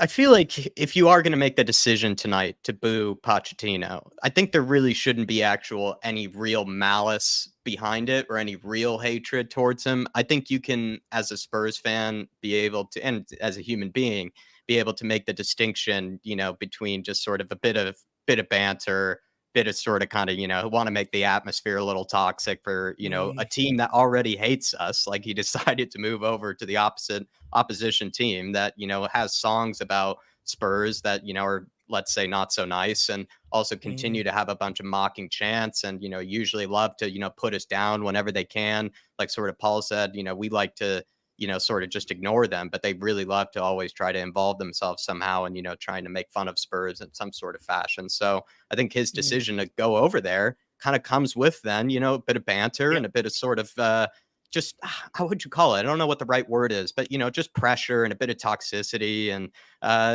if that, fastens itself in some boos or just some, kind of extra chanting and extra sort of kind of, let's say just, cheering from the fans, and so be it. I think that's what will come with it. But I think if you make the decision tonight to boo or not boo Pochettino, everybody at the end of 90 minutes would say, yeah, he was fantastic for our club. He did us so much service. He gave us some of the best memories a lot of us younger Spurs fans like myself could ever have. But for 90 minutes, I am willing to just, pretend that, he's just another Chelsea manager that we hate and are supposed to, kind of give, a not so nice reception to. But I feel like I support whatever people want to do, really, on the evening. But I think what most Spurs fans would agree upon at the end of 90 minutes is that Pochettino is a great manager for us. We don't really hate him. I don't think anybody really does, but maybe you can give him a little bit of stick because he decided to go to a team that really wasn't a good team to go to if you wanted to be, unanimously loved by everybody, constantly. I agree with you in the regard, he knew what he was signing up for when he signed that contract. He knew what would come his way on this sort of match. But look, I'll go into it a bit deeper after. I want to hear what Paul has to say on this. Paul, if you were there today, what would you decide to do as a fan? I'd probably be a bit of a sheep man, because I don't see any like big moral right or wrong with it. Probably left to my own devices. I don't know if I'd boo. I don't have those feelings that he's a traitor because he's gone to Chelsea. He's got to work somewhere, but he is the enemy. He's the opposing manager, isn't he? And I get some people do think he's a traitor or whatever. So I don't. If people want to boo. If I was in with 10,000 people booing, would I say, "Oh, I say, chaps, I say that's fair play. He's done wonders for us." I'd probably go, "Yeah, right, boo." But I like what Stefan put in there, and I this is what I like, is if we've got the game fully in control, as all the Chelsea fans are drifting out the ground. Oh, fuck this! I'm going to go home and play with my stickle bricks. Now then I think that'd be a good time for all the fans, Spurs fans, to sing "He's magic," just to rub it in. Yeah, if I was to boo him, it would be with the intent of, he's an enemy manager, just like anyone else. And if a boo gets in his head and that flows through to the team and they don't perform as well, it's an advantage for Tottenham, Absolutely love that answer. I'd be a sheep. Absolutely love it. Absolutely love it. Honest. I mean, Dermo, if you were a fan today, what would your option be? Would you boo Pochettino, or do you want to stand there and applaud him? Boo him to death. Absolutely. There we go. Absolutely make him feel he made the wrong decision in joining that arse lot down to there, semi-professional, money-grabbing team that can't even play together. They're not even a team. They should be in the Premier League. Them and Man City should be playing in the Championship somewhere against Morecambe United or Morecambe City or whatever. or Bristol City. Yeah, for the 90 minutes, boom to death, call him a traitor, call him a Judas. But thank you for what you done. You didn't win us anything, but you played nice football. But you will go down as a loser because you didn't win any trophies. But thank you for the nice football. And here's Ange. He's going to win us stuff. And just look and learn off the best. Just look across the dugout tonight at Ange, how he does stuff, and then you might learn something. But for before the game, if they want to clap them, clap them. But during the 90 minutes, let's make it as hostile and as hostile as we can for Poch and the team. But don't go overboard. Let's keep it banter. It's all banter, isn't it? At the end of the day, that's what we need to keep it at. But yeah, I boomed. West Ham fans even booed Declan Rice. I thought that was at the time like sort of ridiculous, but I sort of still laughed. Like I thought it was kind of funny, and it's sort of like, and that's what I sort of mean by it with sort of the booing. I think you like even if you really love the guy that you end up booing, it's just a noise that you make with your mouth. Like I really don't think it means anything as deep as you really think it does. I think it can be deep, but in this situation, I really don't think it's that deep, actually, most of the time. I don't think people are really booing him with any sort of hatred. I think people are just booing him just to make the atmosphere, not so nice for him, so he feels uncomfortable. What's wrong with making him feel uncomfortable for 90 minutes? And then afterwards, we just love him to death like we probably should be. I think we can make that distinction, and I hope that, but I don't hope that Spurs fans do. I actually encourage any behavior that they, do. If they want to clap them, they clap them. If they boom, they boom. Really don't think it's that deep at the end of the day. But me personally, I just enjoy, making that noise from time to time. You don't often get to do it. And when I get an opportunity to do it, I think, it's quite fun to do so. That's just how I personally see it. And also just quickly, I find it kind of funny that sometimes fans will say like, oh, we need to show like some class, and things like that. And it's like, yeah, for sure. But not really, you go to a football match to see, the most distinguished bit of behavior, and no, because we're assholes when it comes down to it, aren't we? People at football games usually are not the most, like astounding bits of behavior, that you'll get from somebody. It's not always the best representation of someone.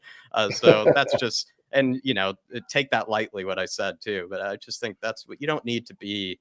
Like a perfect behaving citizen for 90 minutes, against Pochettino. Like, I think he would get it. I think he's well prepared for it, too. I think he's well prepared for it. Yeah. Look, losing to Chelsea would hurt me more, and this is what I said to people. I think it comes as no surprise. I would absolutely boo the living shit out of him. I'd bring in a megaphone or a traffic I'm that sort of fan. For me, it's not about Pochettino and what he's done for Tottenham. I respect them for it. And like Paul said, I don't think he's a traitor. You can't ask him to put his living on the hold for Tottenham Hotspur. We never approached him. When he's got a wife and kids, that he has to take care of. But where I also agree with Jack, he signed on the dotted line for Chelsea. He knew this day would come. And if people think he's not sitting in that interview on the weekend that's going to be shown on the build-up to tonight's game, praising Spurs to try and, get a good reaction so that his Chelsea team will feel comfortable, think again. It's all mind games. These guys will do anything to try and get an advantage. And for me, it's about Chelsea. Boo the living shit out of him. If you boo him, you look at the guy that Chelsea team is following. You look at the guys behind him in terms of the players. A lot of them are youngsters. They played 9 or 10 players, 21 years or younger. You go back to what Gary Neville said about us against Arsenal on the run into the Champions League under Conte. Tottenham fans brutalised that Arsenal team, the manager, and their away end for 60 minutes. Absolutely brutalised them. And this is what the stadium was built for. Yes, it was built for additional revenue. Don't get me wrong. But use that big wall of sound. We boast about it. We looked at Dortmund and we've always wanted one. So use it. Use it. Make this place intimidating. For too many years, teams have come to our home patch and felt comfortable. And it's shown in terms of performances, results. They feel too comfortable coming to our place. And it's about time teams rock up and they go, do you know what? I don't fancy this one today. And you'd be surprised the effect it can have where teams are already beaten before they arrive. And if you're not going to use it on a game against Chelsea, who have a history of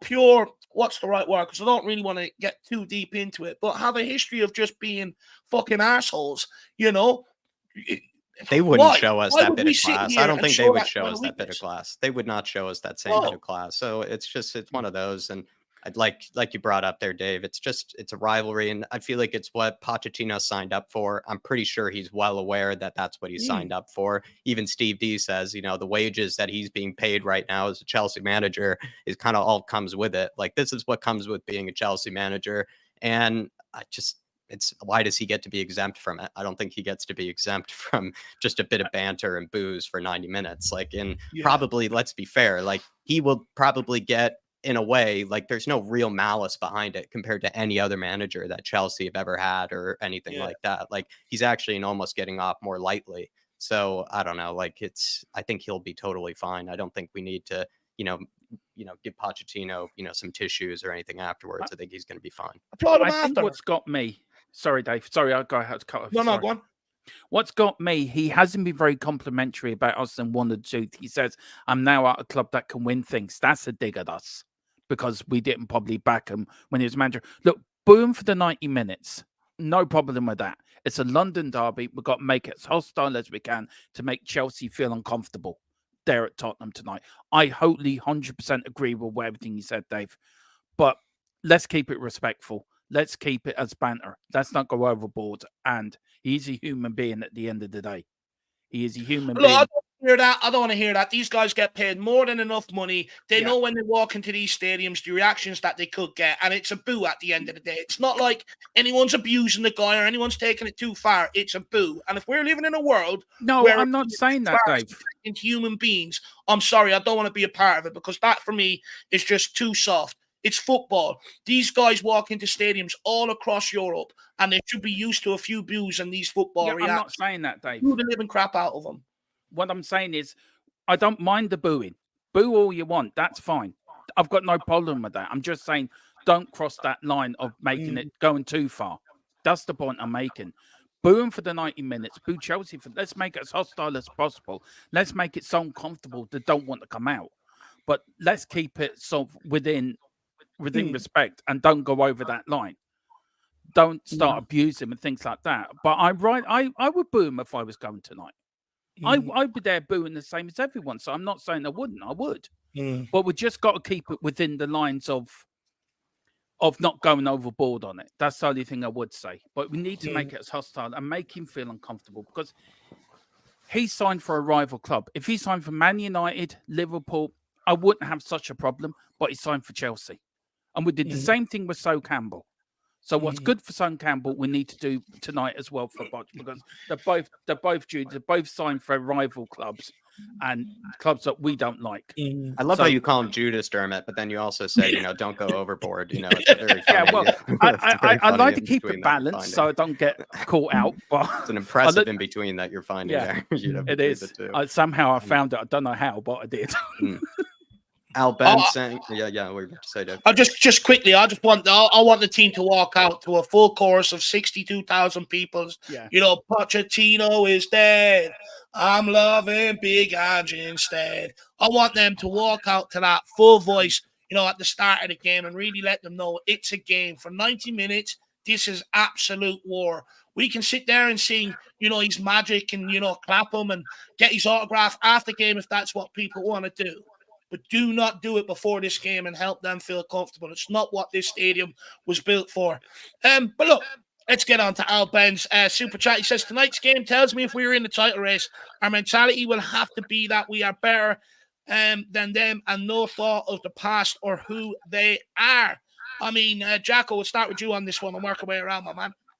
I think we have to go into it as sort of, a version of title contender type mentality, whatever the right wording or phrasing of that is, Al Ben. I think we do have to look like, real serious contenders tonight. And that comes through with just how they come out the gates, sort of the mentality from the get-go. Also, as well, just knowing that this is a London derby and maybe in the last few games or so, Spurs haven't really had as many convincing sort of results. I think we played well for periods, but we haven't gotten, a real sort of, coming out the gates, really strong sort of type of a performance in a bit here. And I think we could show that, or at least just show some professionalism today as the lead contenders. I think we're here for a reason.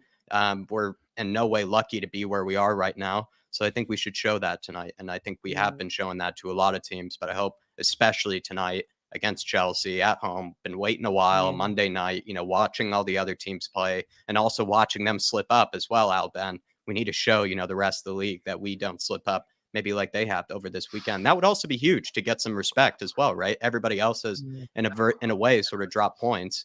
It'd be a great sign if Spurs actually didn't sort of crumble like the rest. I think that would be a real sign of top mentality. I think so too. We're going down to Paul. Paul, we'll get your answer on this, my man. I think we've been in the title race since it started in August, didn't it? That's when the race started. What do the first few games not mean anything?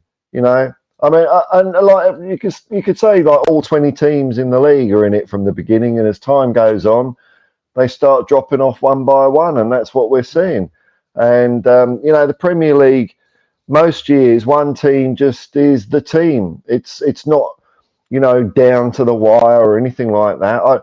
I don't know what the stats are, but I'd say maybe half the time you get two in it until nearer the end. Maybe this year we are the team that's just better than everyone else. So, that's the way I'm thinking. And even like win, lose or draw, I still think we're in it because we've been so good so far. I'm not worried about tonight at all. Is my audio all right this time, chaps, by the way? Yep, I think it's fine. Okay. Now. I can hear Dave slightly, but I think we could try just mute yourself when people are speaking, Paul, and unmute yourself when you want to come on. I think that'll solve it, my man. Look, I do think the mentality has changed. I do agree with Al Ben. At some point you have to forget about the past and you have to concentrate on the future. And it's only you that can change that. It's only you that can change your own destiny. And for me, this is the time. They're going through a low period. We smashed them at our place last year. Let's continue on that as a yearly tradition. Arsenal like to come up with St. Tottenham's Day. So let's come up with something when we trash Chelsea at home. Like St. Scum Day or something like that. Be absolutely brilliant. But I do think the mentality is changing, Al Ben. But for me, I think this game is a true test of our title credentials. Can we handle the pressure? Because it's all right handling the pressure and coming up against a team in the bottom half of the table or down in the relegation zone. Can we handle it in a big game against our London rivals? It's going to be a true test tonight. Where are you at with it, Tron? Look, I think tonight is a big test, but it's a test I think we can overcome. I really do. And I think where we've changed mentally from last season or any other season from the previous managers, we have a manager that knows how to win, who's up to date with the modern game, who knows how to get a team going, who knows how to do the proper team talks, who gets players out there. The most important thing, he's telling players, go out, express yourself, enjoy yourself. And that is the biggest thing. We've got managers in the past that said, I want you to play this defensive football. You make a mistake, you're getting rollicked. And if you make a mistake, don't worry. We'll fix it in training. Don't let it get to you. Go out, enjoy yourself. Let's play football. Let's play for the fans. They're important. And it's very much the Bill Nick way of doing it. The fans come first. So, yeah, our mentality has changed for the better. And look, as Paul said, win, lose, or draw, we're still in the title race. And we deserve to be there because we're probably one of the best teams in the Premier League right now. Spot on. Big up Al Ben, my man. Really appreciate the super chat and fully agree with the points that you were making there, my man. Absolutely legend. Really do appreciate it. What I will say, I do want to maybe throw a quick question back around the panel because Dermot said something there. It just got me thinking. Dermot, you said, fans makes a mistake. It's all right. Just get back into training. Is that true, though? Because when we did get knocked out of the Carabao Cup, everyone went for him. I said it would happen, but everyone went for him. I wasn't one of them fans. I was more. No, I'm not saying you. I'm just saying. No, I'm just saying. In general. But I was always 80% fans, 20% Ange. But Ange had to play these players somewhere. We're not in Europe. So what was he supposed to do? And they should have been good enough. Technically, we didn't lose against Fulham anyway over the 90 minutes, lost on penalties. But no, you are right to say that. You're spot on to say that. And look, my thing of making a mistake, Richarlison made a mistake. Conte rollicked Richarlison for 2 hours in front of the team in the dugout. Ange, no, but seriously, it's not the right thing. Ange sort of attitude is, right, I'm going to bollock you, but we'll work away, but we'll fix the problem. And that's Ange. He fires the player with confidence that, okay, if I do make a mistake, I'm not going to let it get to me. I'm going to move on, and I'm trying to improve. And that's what it is about enjoying your football, giving you the confidence to go out to express yourself. And that's what Ange brings. And I think we haven't had that before. And I do think with this man, we're going to go places. We're on a different plane already. But yeah, look, he made a mistake. You learn by mistakes. Everyone does. Managers, players, and I'm sure he's learned from it. And I'm sure he won't do it again. But he may do. So. He may do. But he's got no Europe to try these players out, so he doesn't know how they're going to react. Now he does know. What this is what we're going to do, and I think them players deserve more. Them players deserve more the anger than Ange does. I don't think 20% to Ange, but 8% to them players because they should have beaten Fulham. Paul, I've seen you shaking your head when I asked the question. Dude, I'm fully supportive of Ange, man. What's the guy supposed to do? You know, that team that I can't believe people are still on about the Carabao Cup. To be honest, I mean, come on, dude. Like that team, they were good in pre-season. You know, they look better than the first team and all that. And so he plays them, and when it comes down to it, in a pressure competitive game, they were crap. Well, okay, so Ange learnt from that, but it wasn't. That doesn't mean he made a mistake. You know, he's a Tottenham Hotspur manager. He should be able to pick whatever bloody players he wants out the squad and then do a job. And besides, I mean, we're going to be forgetting about the Carabao Cup. Make no mistake, Ange hasn't come to Tottenham Hotspur to finish second, third, or fourth in the league. He's come to win the damn thing. I've seen him do this for over 25 years, man. That's what Ange does. He's after the big prize, the Carabao Cup. What sort of springboard's that? Man United won it last year, and they're dog shit this year. And I get it. We want a trophy. We haven't won a trophy in years. It's the League Cup. It's bullshit. I'd rather win something decent or enjoy a season of bloody good football. Sod the Carabao Cup. I'm fed up with hearing about it. Sorry, I've got to disagree with you, Paul. I want every trophy we go into. I'm sorry, League Cup and all. But look, I agree with Paul. What Paul says wholeheartedly. Look, Ange is a winner. He's now found out what these players are. The players he can trust. Well, at least one good thing, Dave, we can say about that Fulham game. Eric Dyer was nowhere to be seen. So you don't have to say it was Moon Boo's fault. He was nowhere to be seen. So you've got to be grateful for small mercies at least. Yeah, look, spot on. Spot on. I mean, Jack, we'll come to you, my man. I mean, look, you know, if things do go wrong, you know, we shouldn't be so quick to find a scapegoat, right? Unless their name starts with D, Dyer or Davies, right?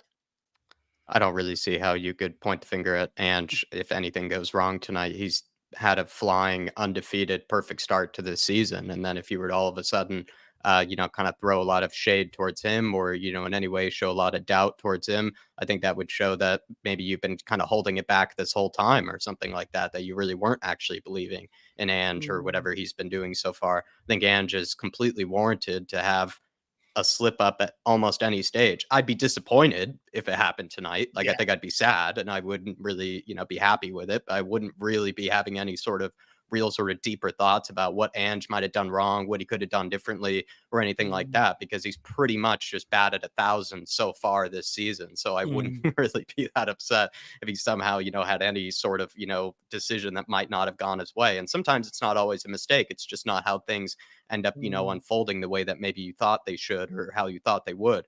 I think, for example, if he were to play a Ben Davies again at left back, I'd be disappointed. I don't think that would be the right decision, but I'm not really going to, flag him down for it because I think he's sort of in a way forced to, make, decisions that are difficult still when it comes to these sort of positions. Do you play a guy completely out of position in Emerson Royale's case and could actually maybe not be really totally suited for that position in the long term? Or do you play the guy that is being paid 60, 70, 80 grand a week, whatever the hell Ben Davies is being paid to actually play that position? So that's a difficult choice, I think, actually, as a manager, because if you go with Emerson, you're pretty much just saying to Davies that I don't rate you whatsoever. Personally, I don't rate Davies whatsoever, but I think as a manager, he's allowed to make that mistake and he's allowed to, and I said earlier, it's not really a mistake, but he's allowed to make that decision. He's allowed to decide, whether Davies is really good enough. And it might need more than 45 minutes to really find that out, to really learn that sort of thing. We've given a ton of other managers plenty of time when they've had, their bad moments. I think Ange is also completely warranted that. Spot on, Paul. Yeah, look, I think, I've heard people say, oh, well, we all know they're crap. Ange should have known they're crap. He should have watched videotapes. Well, if he'd have watched the videotapes from last season, we wouldn't be playing Sarr and Basuma. So, it goes both ways, man. He had to see those players with his own eyes. And I'm personally glad he did it in the League Cup instead of sacrificing a Premier League game where we're now looking at going back at the top instead of, 3 points lower with, the likes of those crap teams like Liverpool and Arsenal.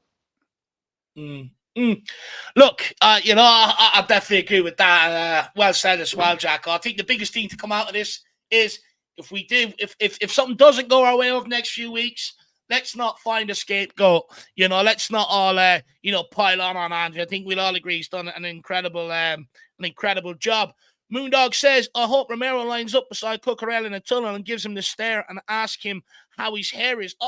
I'll be honest, if I was Cucurella, I would have got my hair done a bit like, if I was Romero, I would have got my hair done like Cucurella.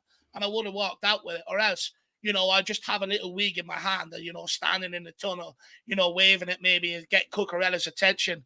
It'd be interesting to see if other players try and protect Cucurella and push him further back down the tunnel, completely away from Romero. But if I'm Romero, I just look at him, growl at him.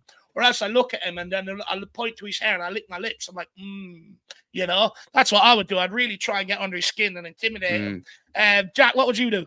I'd go for a few fake pulls or a few fake, sort of yanks where, see if he flops or dives, after, maybe you just sort of tousle his hair and see if he gets really bothered by it. Or, maybe he ends up diving to the ground by, just breathing on his neck, a little bit or something like that. I feel like Cucurella is going to be so scared of Romero and also just so tensed up by, his presence near him, Moondog, that I just would say, go for more of that sort of gentle kind of scary villain approach where you're not even really touching him or doing anything to him. And he's just freaking out, at every sort of moment. And I think that's what he's got to do, Romero. He's got to go for almost the more gentler, kind of side to it and just watch him still just unravel.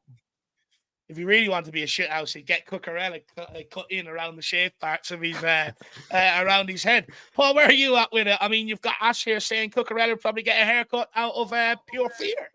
I mean, could Romero do that to a man? He could do. I think Romero put a touch up on him and just remind him, or maybe Basuma, because Basuma left Brighton to go to a better team and Cucurella left Brighton to go to a shittier team. I mean, good career move, Cooch. Well done, man. Dermo, what do you think Cucurella would be like tonight? Haircut? I think Cucurella is going to go out into the tunnel, see Romero standing there. He's going to run straight back into the dressing room and lock himself in the loot. I don't want to go out there. He's going to be saying to Poch, do not send me out there. He's going to be shit scared of him. He'd be going there with a hat in the hat, his hair tied up somewhere in the hat somewhere. He's going to be wearing something that he can't pull his hair. And all Romero's going to do, pull his shorts down. There you go. That would do it. Have to pull something. His hair and shorts. Wondered if he got the same baronet downstairs. That'd be interesting to know. But big up. Oh God, not you as well. That's just thanks, Dave. Between you and Paul, I don't know. I don't think I'd be sleeping tonight between the pair of you. Honestly, you guys bring out the worst in me. But big up Moondog, my man. Really do appreciate the support, lad. Absolutely brilliant talking point. A nice bit of fun on that one. Just an update, still no update on Destiny Adoshi. They put up the video of the players arriving at the Tottenham Hotspur Stadium. No signs of Adoshi. I wonder, is that done on purpose? So still no 100% update on whether he is available or not. So I think we'll wait closer to the time. Now, I want to go down to our resident Ange expert, the one that, abandoned his name about before anybody else. So we'll go to Dermot. No, we'll go down to you, Paul. Paul, my man. I mean, what's the biggest difference between Ange ball and Poch ball? That's what I want to know. Look, I enjoy Poch ball, and I'm really enjoying Ange ball, but what's the biggest difference between them? Well, look, Ange has come through a different way of progressing his career. And, I think Ange has just got a really deep understanding of what football is all about. And it's about, you've heard it, these are his words, he creates an environment where the players, can feel free to express themselves and take risks and rely on each other. You know, they can take a risk knowing that if it don't come off, another player's got their back and can mop up. And the more that you try these risky things, eventually they come off. Like, you know, that goal we scored against Crystal Palace. That was an amazing team goal. You're not going to see that from a Pochettino Chelsea side. You know, there's a pall over them. They're scared. You can see they're scared to really let go.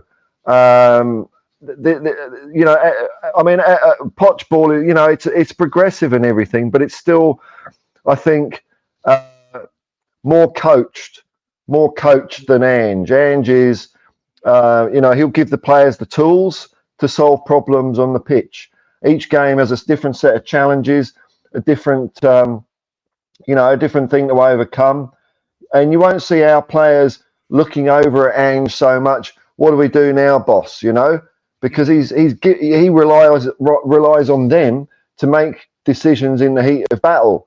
And you're going to see players at Chelsea, the Chelsea players, looking over at Poch more, and him shout and be very, very much more specific with his instructions to the players. Whereas Ange might say, "I'll pass it forward, you twat."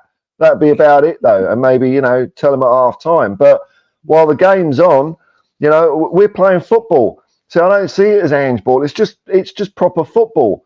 You can't mark a player if you don't know where he's going to be. Danny Blanchflower, you know, one of his many quotes is, you know, how are you going to say, what strategy are you going to use for next week's game, Danny? And he says, well, if we don't know what we're going to do, how can the other team have a chance? It's that kind of improvising football that Ange brings. And when that works, it's devastating. No one can compete with it. Do you know what? I definitely think that's one of the biggest things what you're hitting on there is I think Ange ball is a bit more free, whereas Pochettino is very regimented, very sort of controlled due to tactics. I definitely agree with that for sure, Paul. Dermo, where are you at with it? You know, Derek Hutchinson says differences. Ange wins things, Poch doesn't. Yeah, that's correct. That's 100% right. Poch hadn't won. Poch was always the bridesmaid. Ange is a winner. But Ange was also coached by Puskás.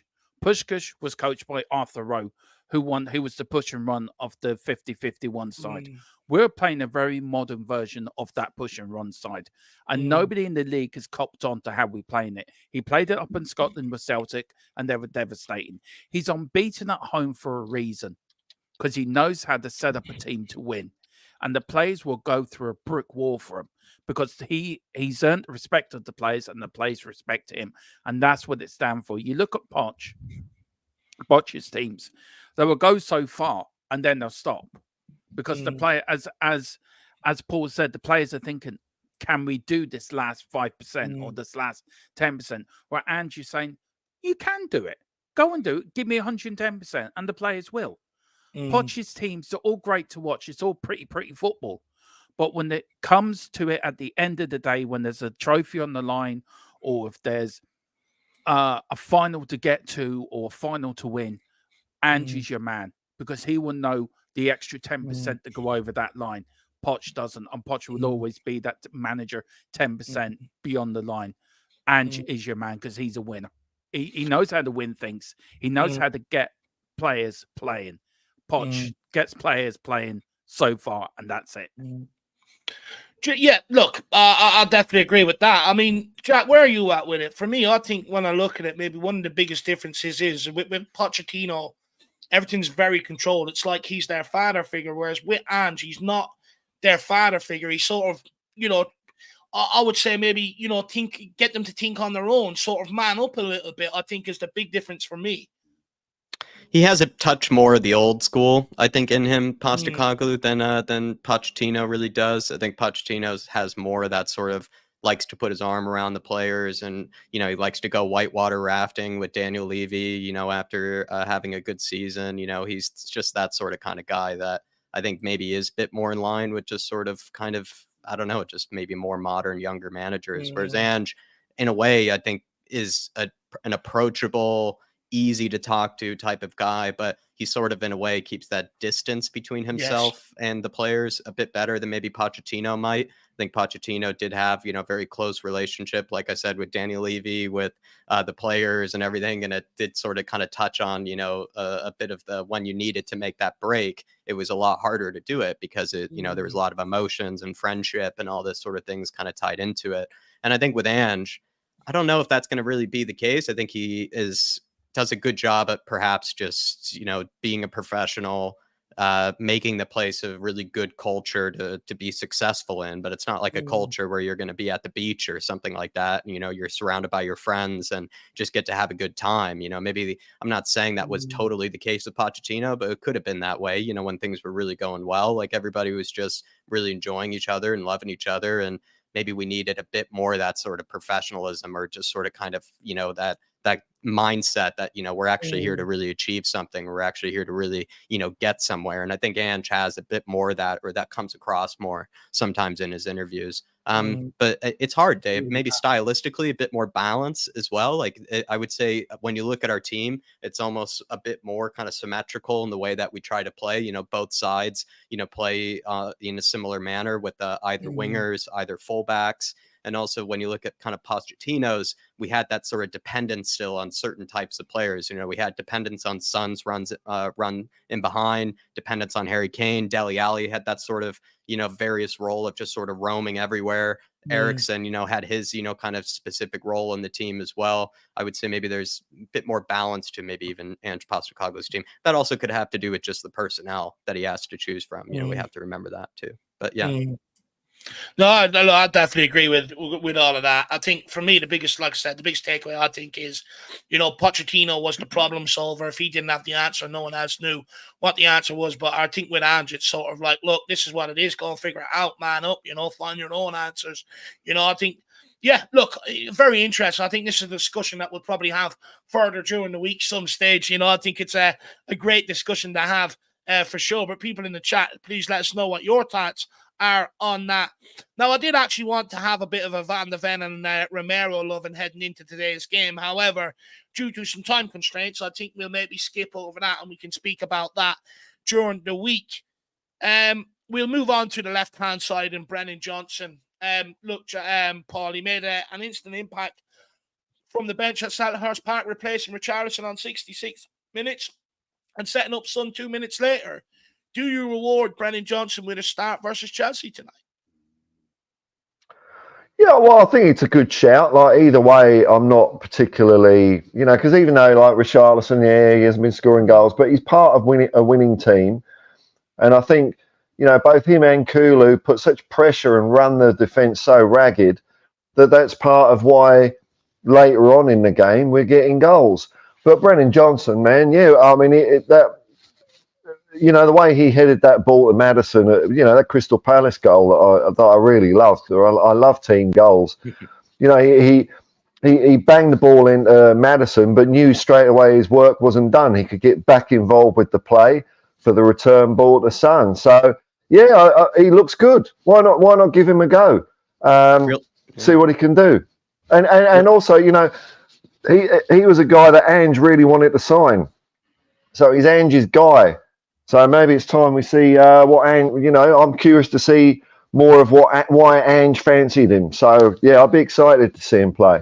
Spectacular neck power he showed on. Oh, it's ridiculous, man. Maybe that's what he saw in him, Paul. Maybe the statisticians, you know, they see, you know, there's a XG, you know, on the neck, you know, power that maybe they were looking into there. Yeah, it's just bang. It was awesome. Very, you know, high risk play. That could have gone straight to, if he'd have buggered it up, that could have gone straight to a Palace player, and who knows what could have happened. But he had the confidence to pick out Maddison and it was a huge amount of strength. So for a young guy to be able to do something like that is very exciting.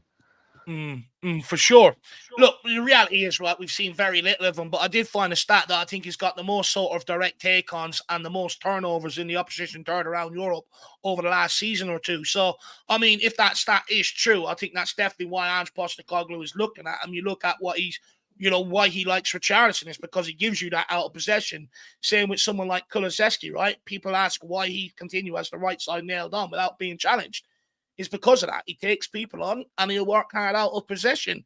But Dermot, If Richarlison does lose here, I've got a separate question for Jack, because I think Jack might actually agree with me on the question I'm going to give him. But Dermo, I mean, if Richarlison does lose out to Brennan Johnson tonight, right, that means he's lost the left wing spot. He's lost the striker spot. Where does his career at Tottenham go after that? So can you say that again? You broke up a bit, Dave. I didn't get all the questions. Sorry. Yeah, sorry. I do apologize to everyone out there. By the way, if there's anyone out there that watches that works for Air in Ireland, can you please sort out my internet? I've had many phone calls and no one seems to be sorting it out. So please, or if you work for a different internet provider, put it in the chat and let me know how good it is and why I need it. Or you can sponsor me with it. That'll be even better. But Dermotron, what I was saying is, lad, is that Richarlison, he's lost the left wing spot if he's dropped tonight, and he's lost the striker spot to Sonny. Where does that leave his Tottenham career? In jeopardy, I think. Rarely in jeopardy. Look, I think Johnson should start tonight, but for me, Richarlison is a small fish in a big pond. When he's at the likes of Everton, he's the big fish there. So the team sort of plays around him. And he's more the big top dog there. Right, everything goes around Richarlison. I think at Tottenham, as much as we love his effort and we all want him to do well and we all want him to succeed and we all want him to hit the ground running, I think he's running out of chances. He's running out of us saying, we'll give him time or we'll give him another chance. I do think if he does lose his spot, he's going to find it very difficult to get back in if we get replacements in January. So I think if he does, I think his Tottenham career could be over. It's a shame. We spent an awful lot of money on him for no return, really. Now, shithousery, the work he does off the ball, the putting around, all that other stuff is great. Won't fault him for that. But he's brought in to be a striker, to score goals. That was what we brought him for. He hasn't done that. And when he's played on the wing, he's gone in and out of games very, very much. 1 minute he's great, next minute he's falling over his feet. So I think if he loses time, I think his career at Tottenham's over. It's a shame, but I think we need to cut our losses now and sell him. If not in January, then next summer. Because I think it's a shame. We all want him to do well. We all love the guy, but I just think Tottenham's. I think the next step up has been too big for him. I do think that, and I think if he's at a club like Everton or Brighton or somewhere like that, I think if he's the bigger player in the smaller pool, I think he'll play better. I think he's a small fish in the big pond at Tottenham, and I don't think he's going to get. I like him, but I think his time's up, and I'm sorry to say that. No, look, just quickly before I go on that, everyone, you've got 2 minutes to have your fun, and then I'll ban him from the chat. So, I'll let you have your fun before the game, and then we'll put him out in a timeout or something just because he's a Chelsea fan, and we don't like them around here. And Spurs Plus also has problems with Air. They are a complete pile of crap. Can I actually recommend Virgin Media? I'll have a look at it, Dermo. I use Virgin. I haven't had one bit of problem with them. They're absolutely fantastic. And then was watching from Virgin. You're a great internet provider. So, Dave, I would recommend them. And please sponsor Dave's channel and my channel as well. We will be extremely grateful. No, definitely. I'll have a look at that for sure. See if I can get it around my area. It's weird, over in here in Ireland, you can get some providers, you can't get others. It's an absolute joke. We're living in 2023. Should be coverage all over Ireland. But look, when it comes to Richarlison, I think one thing when I look at this situation is we've been burnt in years gone by keeping hold of players that just aren't good enough at this level. And I don't think we can do that any longer because we've seen how far it can drag you down or pull you backwards. So with Richarlison, it is up to him now to come to the party, and he's got between now and the end of the season.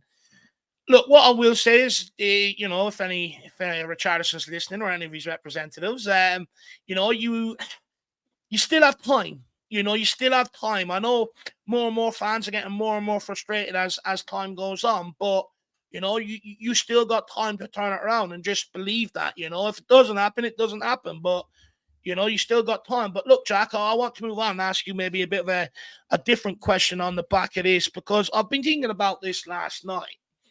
Jack, is there an argument or a debate to be had that Richarlison would actually have more of an effect on today's game or games in general as an impact sub?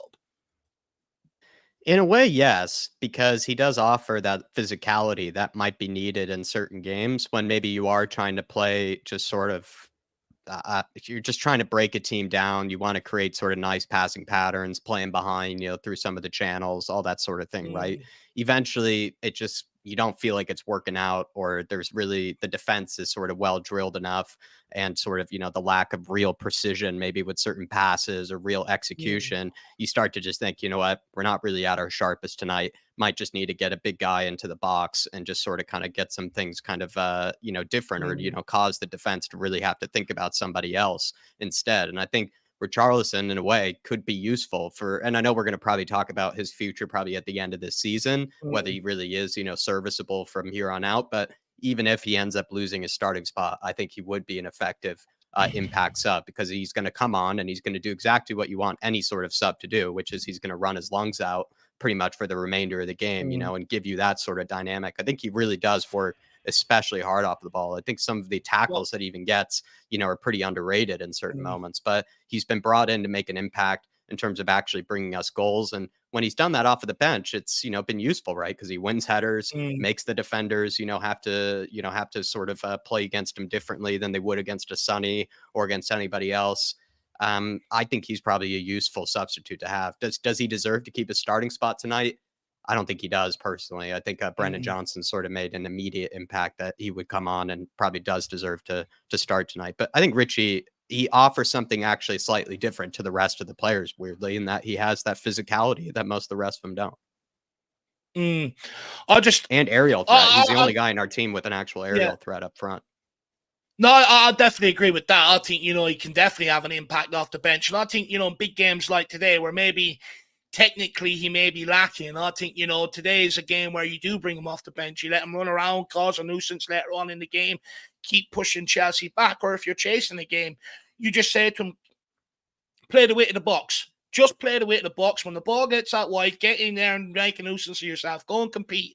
Try and win headers. Maybe give us that bit of presence that maybe Son can't give us due to maybe the physicality of him in the air and stuff like that. So look, it'd be interesting. What I will say is, Richarlison, he needs to sort of start getting it resolved. But look, I do think today as well, I'll be worried about it, because I do think Chelsea will get in his head if he starts tonight. And I think, it's the sort of game where you lash out at anything, the ref will be straight out with a red card to try and get a handle of the game. So I don't want to see that whatsoever, unless it's Cucurella on or Romero on Cucurella. Round 2. Big up my man Ryan. But look, we are going to play you a couple of songs, and then after that we'll come back for score predictions and let everyone plug their channel. So we're going to bring up the couple of songs now. Hopefully you guys do enjoy them. I'm going to put Tim Winstone's link in the chat here. Please get over and smash the subscribe button over there. He does great music for all of us Spurs fans before the games, and he's given us these to play to you guys around the world to get pumped up before the game as well. And feel free, while they're on, to show your appreciation to today's stream. Like, subscribe, maybe buy a membership or send in a super chat and just let us know if you've enjoyed it. But look, we'll get some of the songs up. We'll play them for you now. I'll just have to find the right one. This is one. So here, I'll take people. Can you hear us calling out your name? From the south side and from the park lane. I always follow lily white and blue. The TOTTENHAM I can smile without you.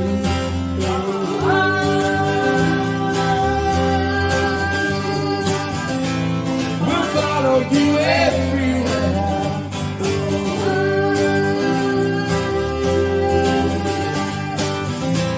We'll follow you everywhere. Follow you everywhere.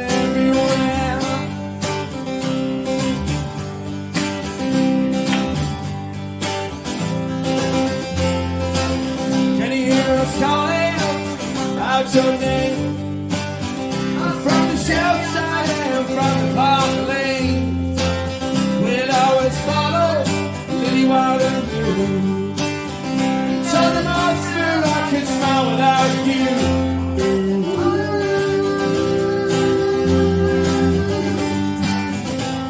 We'll follow you everywhere.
this one's about our left back, our destiny, because I want to dance with Doggy.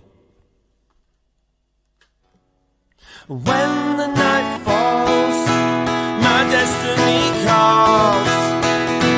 Oh, I want to dance with you, doggy. I want to win the league with you, doggy. Yeah, I want to dance with you, doggy. Oh, with you, doggy, who loves me. Oh, I want to dance with you, doggy. I want to win the league with you, doggy. Yeah, I want to dance with you, doggy.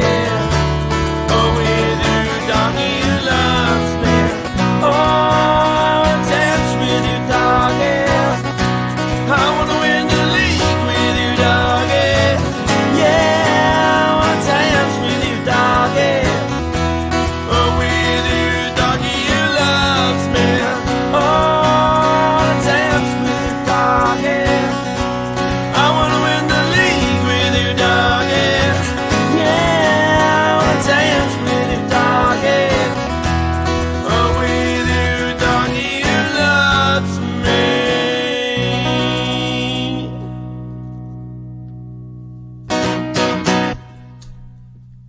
Thank you.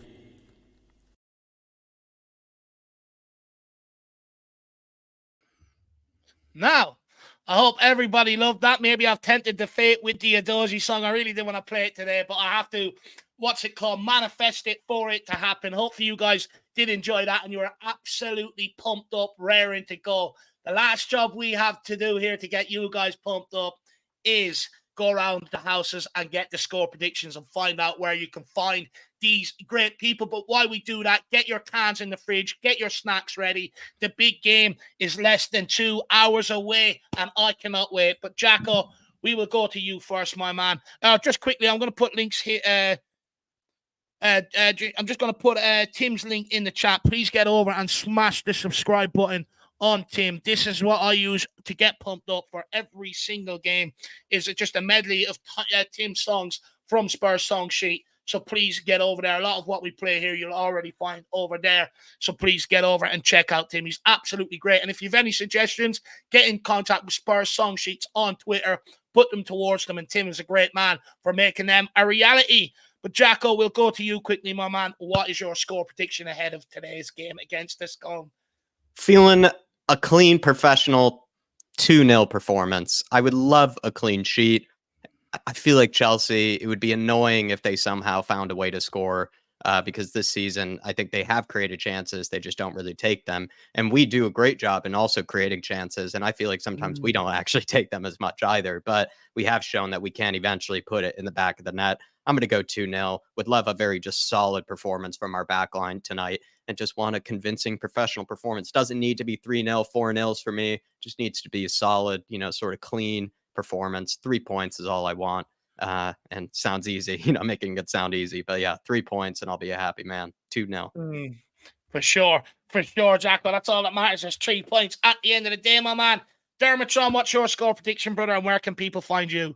Yeah, I'm going for a 2-1 win tonight. I'm sorry, Jack. I don't think we're going to keep a clean sheet, but I'm going for a 2-1 win. I think we're going to nick it at the last minute. I think we're going to score an injury time goal. I don't know who's going to get it, but we're going to score another one in injury time. And if you like what I've had to say, if you like a bit delusional, a bit of not a great contributor there, Mal. Great contributor, my man. Somebody that's a bit out there, please come over to DHFC till I die. We started a new show today, a pre-record of history. I'm doing it for every game. History of the fixtures gone by and where we do stuff, everything from Tottenham, past, present, and future. So please come over, hit the like button, subscription button, do it here as well, and to Paul as well. All great channels. And we come from these guys at the above. So please hit these guys first before us. These are the mothership to me and Paul's channels. They're one that give us the confidence. So come on, you Spurs. No, absolutely love that, Dermo. Let's go, buddy. Let's go. Please get over, check out Dermatron's channel. Check out that 15-minute video for the guy. We've got plenty of time to do it before the watch-alongs and stuff like that. So get over there and check that out. Paul, my man, what's your score prediction? And where can people find you? And another great contribution. And by the way, people, tell Paul how good he looks in that new away jersey. It looks fantastic. Wait, you see what's on the back, man. Wait till you see what's on the back. Look, for tonight, look, the last thing I want is for after the game, for Dermot when he goes to bed, to just have that image of David Miller in a Chelsea top banging a chick. I mean, let's face it, it's a repugnant image and it's extremely vivid. So I think what will get rid of that will be a great performance by the Lily Whites, and I think the lads are up to it. I think we'll get an early goal because, like in the last couple of games, we've been doing that early stuff that it hasn't been going in. I think we might have a bit more luck with that tonight. And when we do that, I think Chelsea's going to heads down, hands on hips. I'm going 4-0 to Spurs. And you can find me at the Hotspur Hippie. I try and do stuff most days. There you go. Click the like and subscribe. Thanks for having me on, Dave. It's been fun. After that, Paul, feck it. I'm going for 5-0. After that, do it for Dermot. Do it for Dermot. Yeah, he needs the peace of mind, not David Miller. No. Paul, you've just given me nightmares for a year. You're a bugger. I will get my revenge on you. I will get my revenge. People do get over though and check out Paul's channel. You know, great channel. I love his you know, I do mess with him. He puts out these crazy predictions, and I try and tell him they're not delusional enough, you know, to get more delusion out of them, even though they're more delusional than what I could ever imagine. It's absolutely brilliant content over there. Please get out and check out what the great hippie Hotspur has to say. Paul, do you want to reveal what's on the back of your jersey before we end off or not? I bet it's Levy.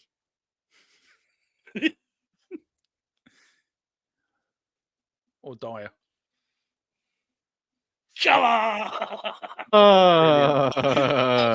love it. I was going to say to Paul the other day, Jacko, we need Irish Hotspur versions. Nice one. Irish Hotspur versions. Nice one. We can debate. We could debate who'll be 1 and 2. It'd be like bananas in pajamas, B1, B2. We'll decide who's who. But honestly, absolutely brilliant. Guys, that's it from us. We will be back for the watch along at 7:30 this evening. Please come back in and join in the great fun over the course of the few hours. Look, if you do enjoy everything we do here and you do want to support us, please feel free to grab a membership to the channel. Join the community. Lots of stuff going on here. We do our best to get you pumped up. Hopefully, we've done our job today. But look, that's it. For me, you know what? Despite me being nervous, I do think we're going to put up a good scoreline tonight. I'm going to go 3-0. No, I'm going to go 4-0 Tottenham. I think the front line has not clicked over the last while. And if there's any game it's going to happen, it's going to bloody happen tonight. Come on, you Spurs. In the mighty Ange we trust. And the most important motto that I live by right now, we never stop. Come on, you Spurs. Come on, you Spurs. Come on, you Tottenham. Everywhere we go.